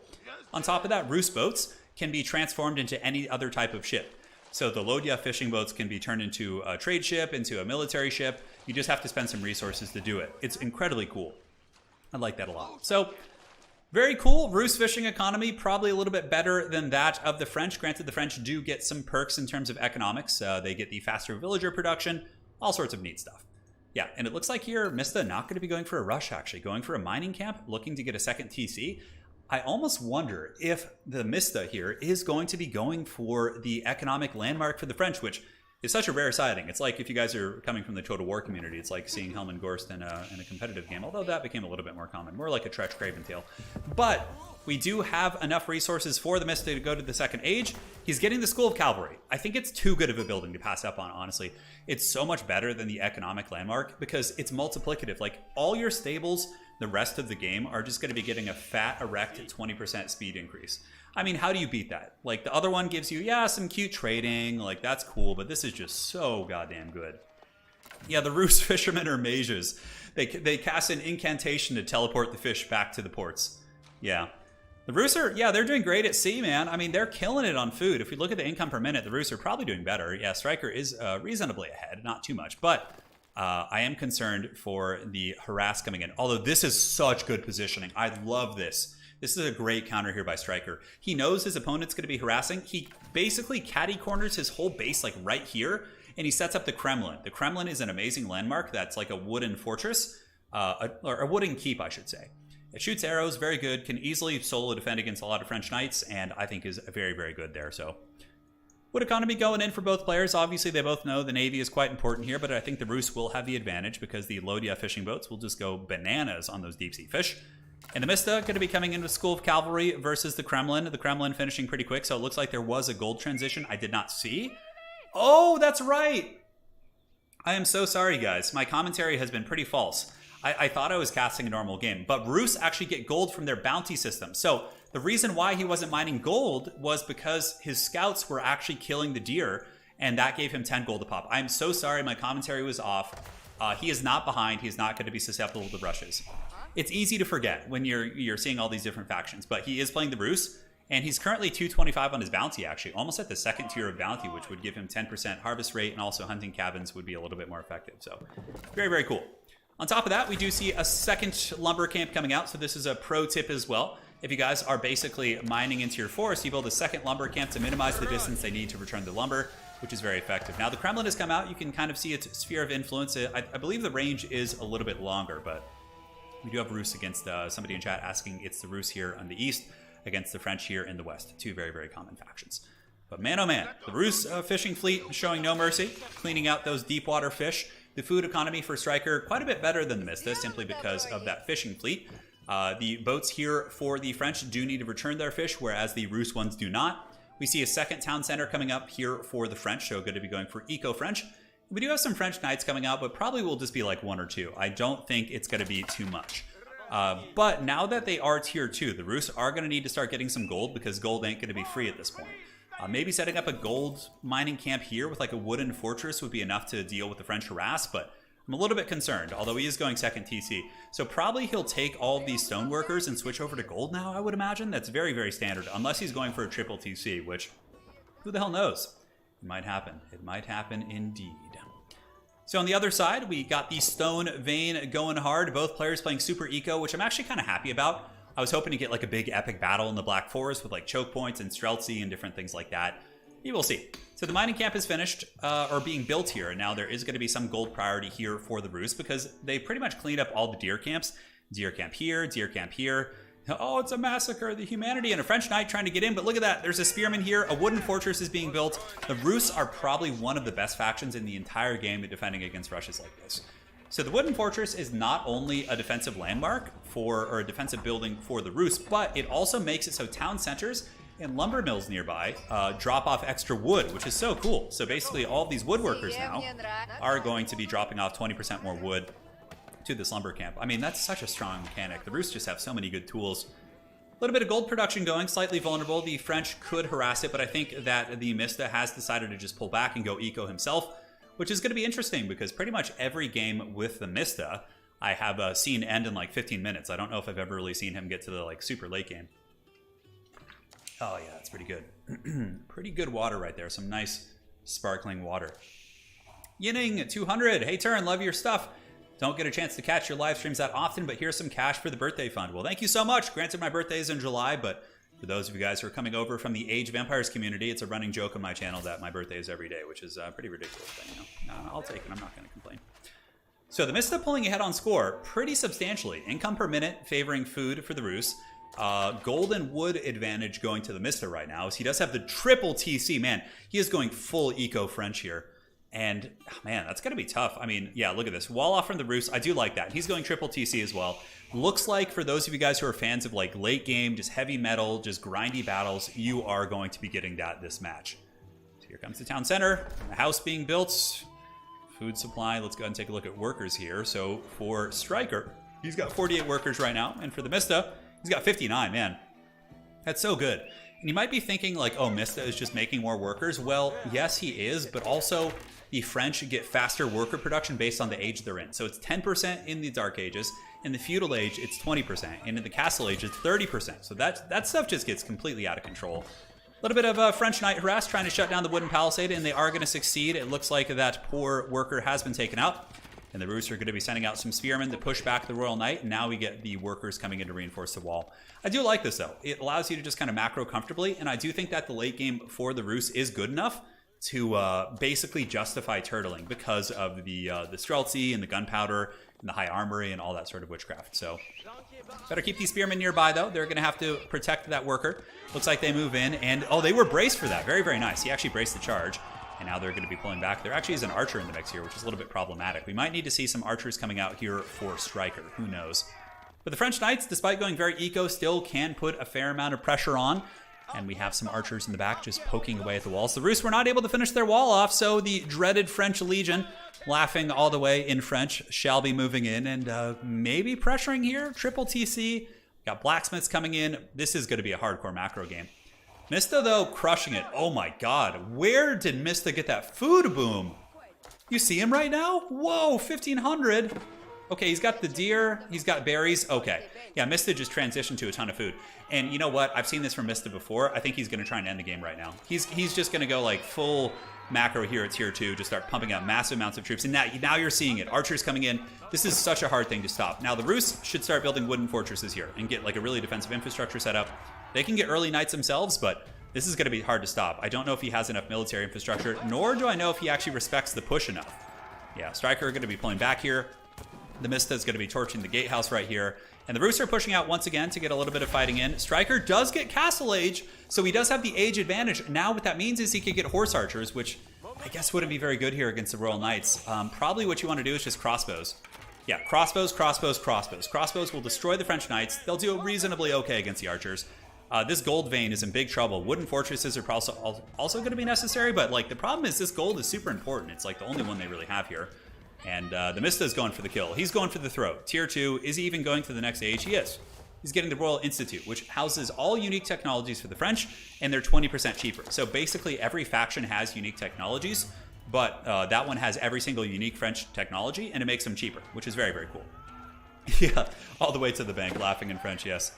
So archers are coming in. The French Royal Knights are hammering down the gatehouse. I'm sure right now Striker is really wishing that he had gotten his walls up a little bit quicker, because this palisade would actually have kept the French at bay for quite some time. But again, they get the early knights. The knights might be able to lance down a couple of these archers for free here. Let's see. And will the archers take any damage? Oh, you better be careful. Get those Russian knights back. And the Rus Knights, not Russian. And now we get Horse Archers. Horse Archers are tier 3, and they'll be pretty good against spears. They'll be okay against archers. One mangonel would also be very good. Houses are being built as a bit of a wall. Granted, you can usually slip between the houses. We'll see how that goes. A mangonel would be excellent here. So the French have reached the next age as well. Lance's couch going in, but now pulling back.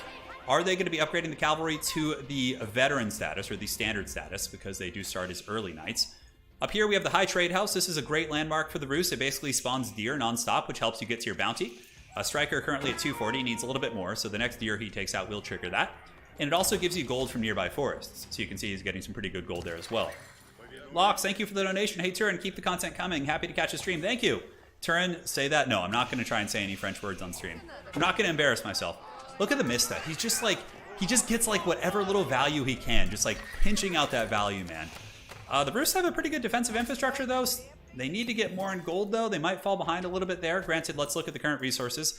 Currently, Striker is banking a lot of gold. So is he going to just go for a Streltsy rush? Man, oh man, he might be. More Horse Archers coming out. Horse Archers do have 85 HP against the 70 of Archers, so they're not even that much tankier. Granted, they do 13 damage against 6 on the basic Archers, so they hit quite a bit harder, those Horse Archers. And here comes the Lance. The Archers have been upgraded to the veteran status, so they're going to be a little bit stronger now, going after the Rus Heavy Cavalry. Are the Rus getting blacksmith upgrades? Yes, they're getting melee attack upgrades and also the ranged armor upgrades, so they will be a little bit more resilient against the archer play. But yes, the battering rams are coming for the French. They are knocking on the gates of the Rus. The Rus Horse Archers here honestly could poke out. They should be moving with these knights because they could be picking archers here. And now they actually do drag down a couple of the archers, so the Rus are finally able to get some revenge, though they do lose a knight for the price. And the French are moving in more veteran royal knights. Oof, that's going to be tough. And have these knights been upgraded yet? They do have access to the Knight Sabers, which gives them melee damage +4, and the Boyar's Fortitude, which gives them 20 extra health. And now the battering rams are here. Will the Rus be able to stop them? Is there any artillery infrastructure being set up in the back? It doesn't look like it. The Mista is just so far ahead right now, man. He is just so scary. Horse Archer shooting into heavy knights, but not going to do much. And a big flank coming in from the Rus Knights, but they are intercepted by the French Knights. The Mista not letting him get into the back line for free. You need to pull workers right now and start torching these battering rams while this fighting is happening. And here, the Horse Archers getting a little bit of pressure, but honestly, it seems that the French, they have spears mixed in as well, and the Rus do not, so the French spears are going to make a big difference in the fight here, and I think this could be the end of the road for Striker here in Game 1. However, players cannot repeat factions, so we will be seeing some different play as we go forward. And the French cavalry with spears and archers just crushing through the Rus force, and that is going to be Game 1 going to the Mista. Still, I've never seen him lose a game. He is just such a Terminator in this. Chris B, hey Turin, love your channel and glad to see you doing AoE 4. Are you planning on doing AoE 4 tournaments? Yes, they will be weekly. I'm going to be having them every single week.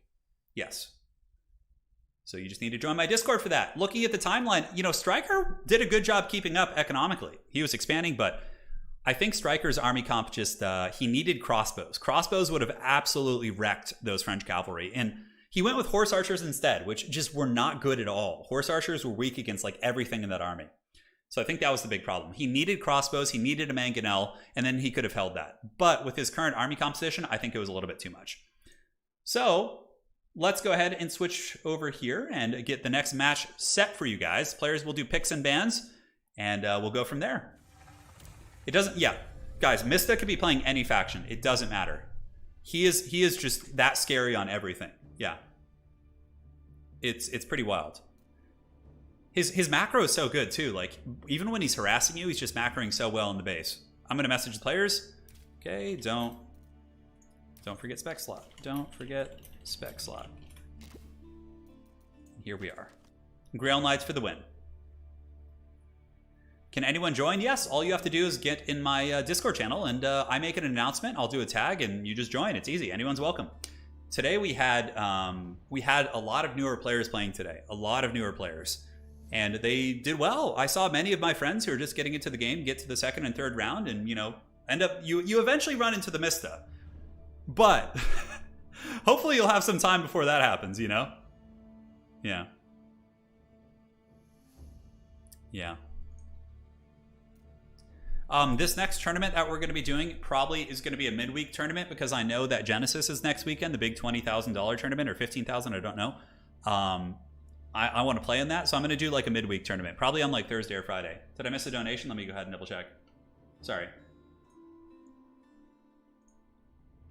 Chris, let's see.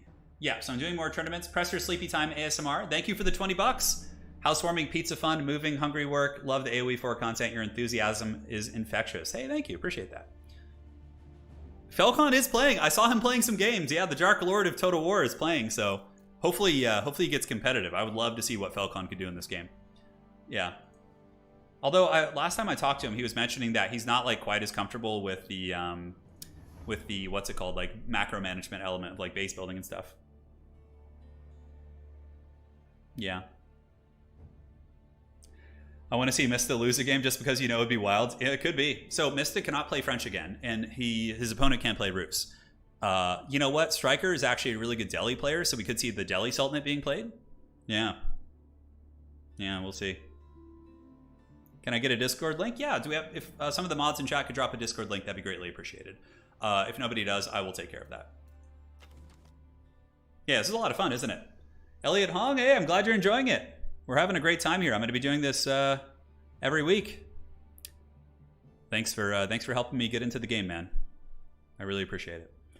Jean-Luc Picard, I shall make it so with this RSD donation of 500. Thank you so much, Jean-Luc. You're my favorite captain, by the way, in Star Trek. You and Cisco are my favorite, so yeah. Hell yeah. Someone wololo him. Dude, I had the craziest. If you guys didn't see my launch day stream, I had one of the most banana Wololos ever. I was playing Rus against HRE, and I converted like 80% of his army with a Wololo. Because he didn't have any range units, it was all just men at arms, so I just grabbed him, dude. It was crazy. Alright, so Striker, yep, they're still getting their business going.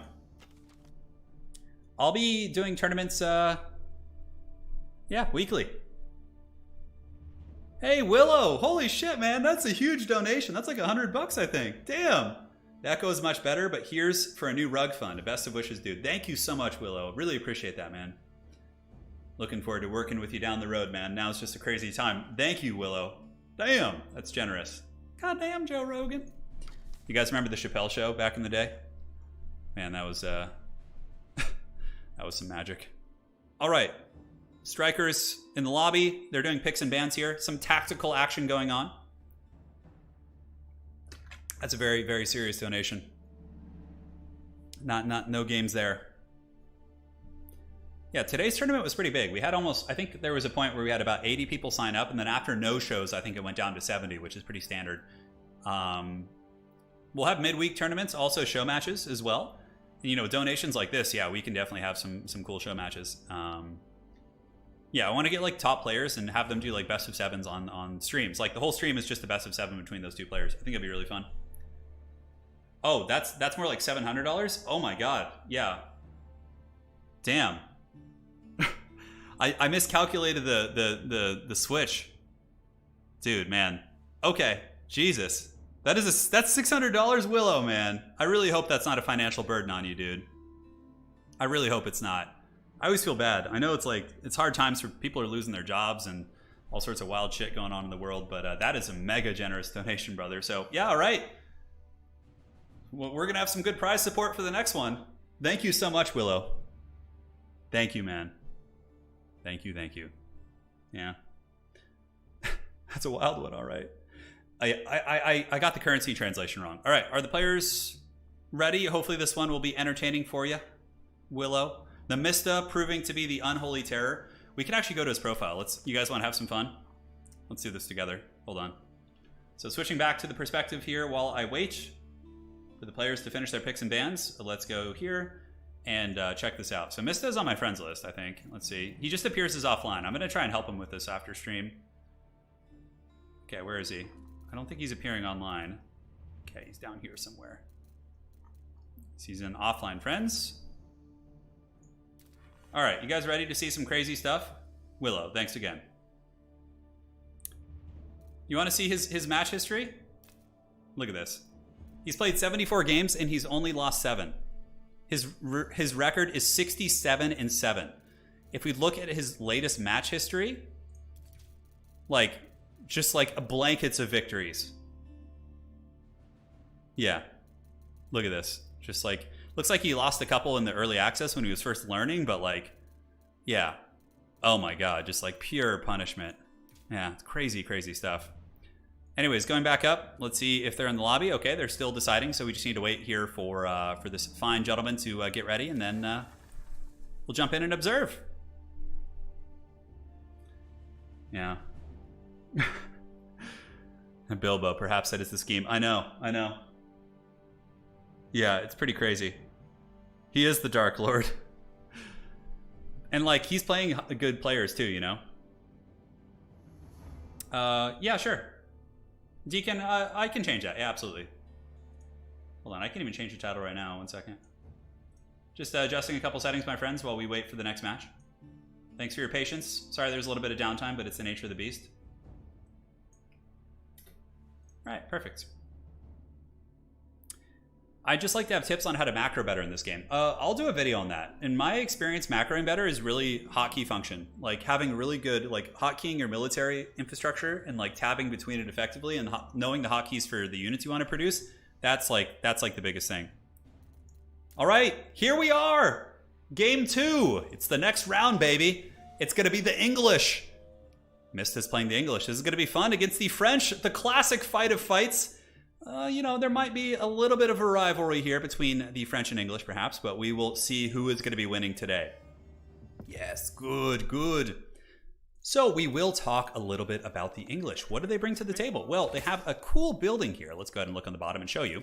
The English have the network of castles. So when enemies are nearby, this building sounds an alarm, causing nearby units to get a 25% attack speed increase. Now, this actually affects your keeps and a lot of your defensive building. So what you do is you build a keep near your opponent's base. You have longbowmen, you have artillery there, and they're all getting a 25% attack speed increase. It's really, really cool. On top of that, if we take a look at the English workers, their farms only cost 37 wood, whereas the farms for the French are going to be costing 75. So you can do some crazy banana stuff and really, really get a massive farm economy going. And England also has a really good upgrade, which hopefully I can show you soon. But the English upgrade is called the farm enclosures. And what it does is when England gets to tier 4, they can upgrade all of their farms to produce gold. So if you're in the late game, like a grindy defensive attrition fight versus England, and there's no more gold left on the map, everybody's starving for gold. Well, England is going to be cackling in their farms because their farms are going to be producing gold like nonstop, whereas other factions can't really do that. So England has a really, really crazy late game farm economy. But again, what they're best known for is the English longbowmen. Hey, Jorge or George, thank you. This has been a great high-level AoE 4 content. Love from Brazil. Hey, Jorge, thank you so much. Hopefully I'm saying your name right. I really appreciate the donation, brother. And more to come. It's going to be a good time. It will be a good time indeed. Some more workers moving down. The villagers on the hunt. Looks like it's going to be just a very standard tier 2 check. With England, one of the most common strategies I've seen in my experience is you go gold, you get 200 gold, a little bit more, usually like 275 so you can research campfires. You cut all the workers off gold. You go full lumber economy, you do longbowmen backed up by spears, and you all in with battering rams. It's actually incredibly strong. So I think we could see something like that from our English player. Now from the French up here, it's going to be Striker. If I'm not mistaken, Striker has a pretty serious background in StarCraft, so I think he's a pretty high-level StarCraft player. Looking at the tournament today, we had several Grandmaster StarCraft player playing.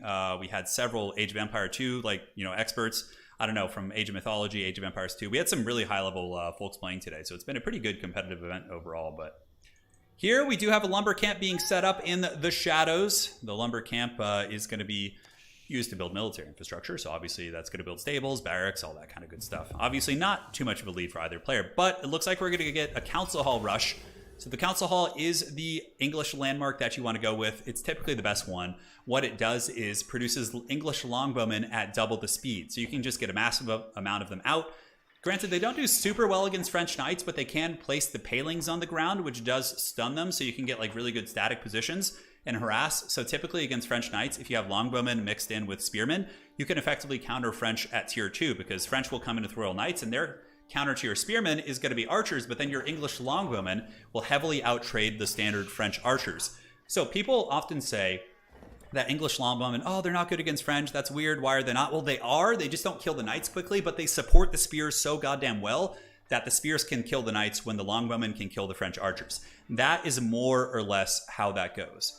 So we'll see how it goes. Should be fun, guys. Should be fun. And you can see, just like we were talking about, the Mista basically cuts off gold, goes full lumber, which means he's probably going to be doing some sort of heavy tier 2 pressure to try and close out the series here today and win the cash prize for today's event.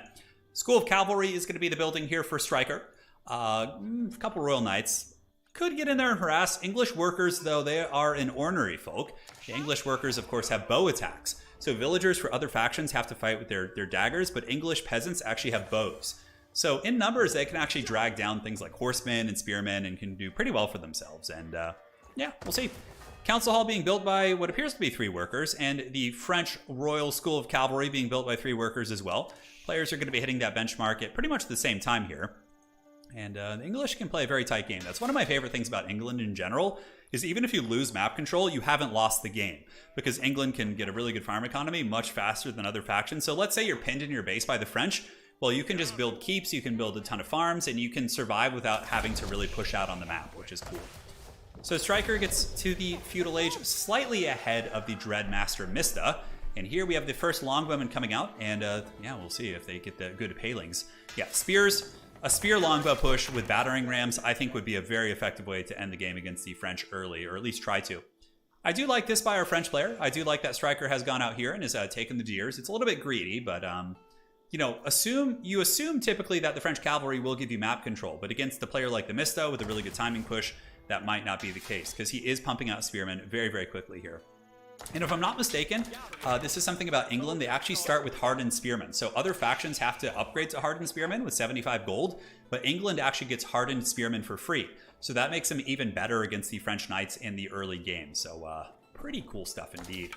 And yes, guys, as we do have tournaments in the future, I will be getting better UI on the screen. I'll have like score plates with their names and everything. For now, this is okay, but I want to get better UI on the screen and things like that. But, you know, it's the first tournament, so we're just doing our thing here. So yeah, just standard longbowmen with spearmen. The first French knights have come in, but even though they don't do a ton of damage against the French cavalry, they can still poke them from a distance and really, really fend off that harass. It looks like the Master English Scout has brought back the sheep to the den. And yeah, a lot of sheep. Very, very good sheep play. As a matter of fact, it looks like the sheep are quite more present here for our English player. And the French knight just kind of circling around the back, cackling, maybe looking to head off the scout. But nonetheless, the English longbowmen are not taking any of that business. They were able to force him back. But more of the French knights are pouring out. Also some basic horsemen, which is good. Basic horsemen are a very cheap, cost-effective answer against archers.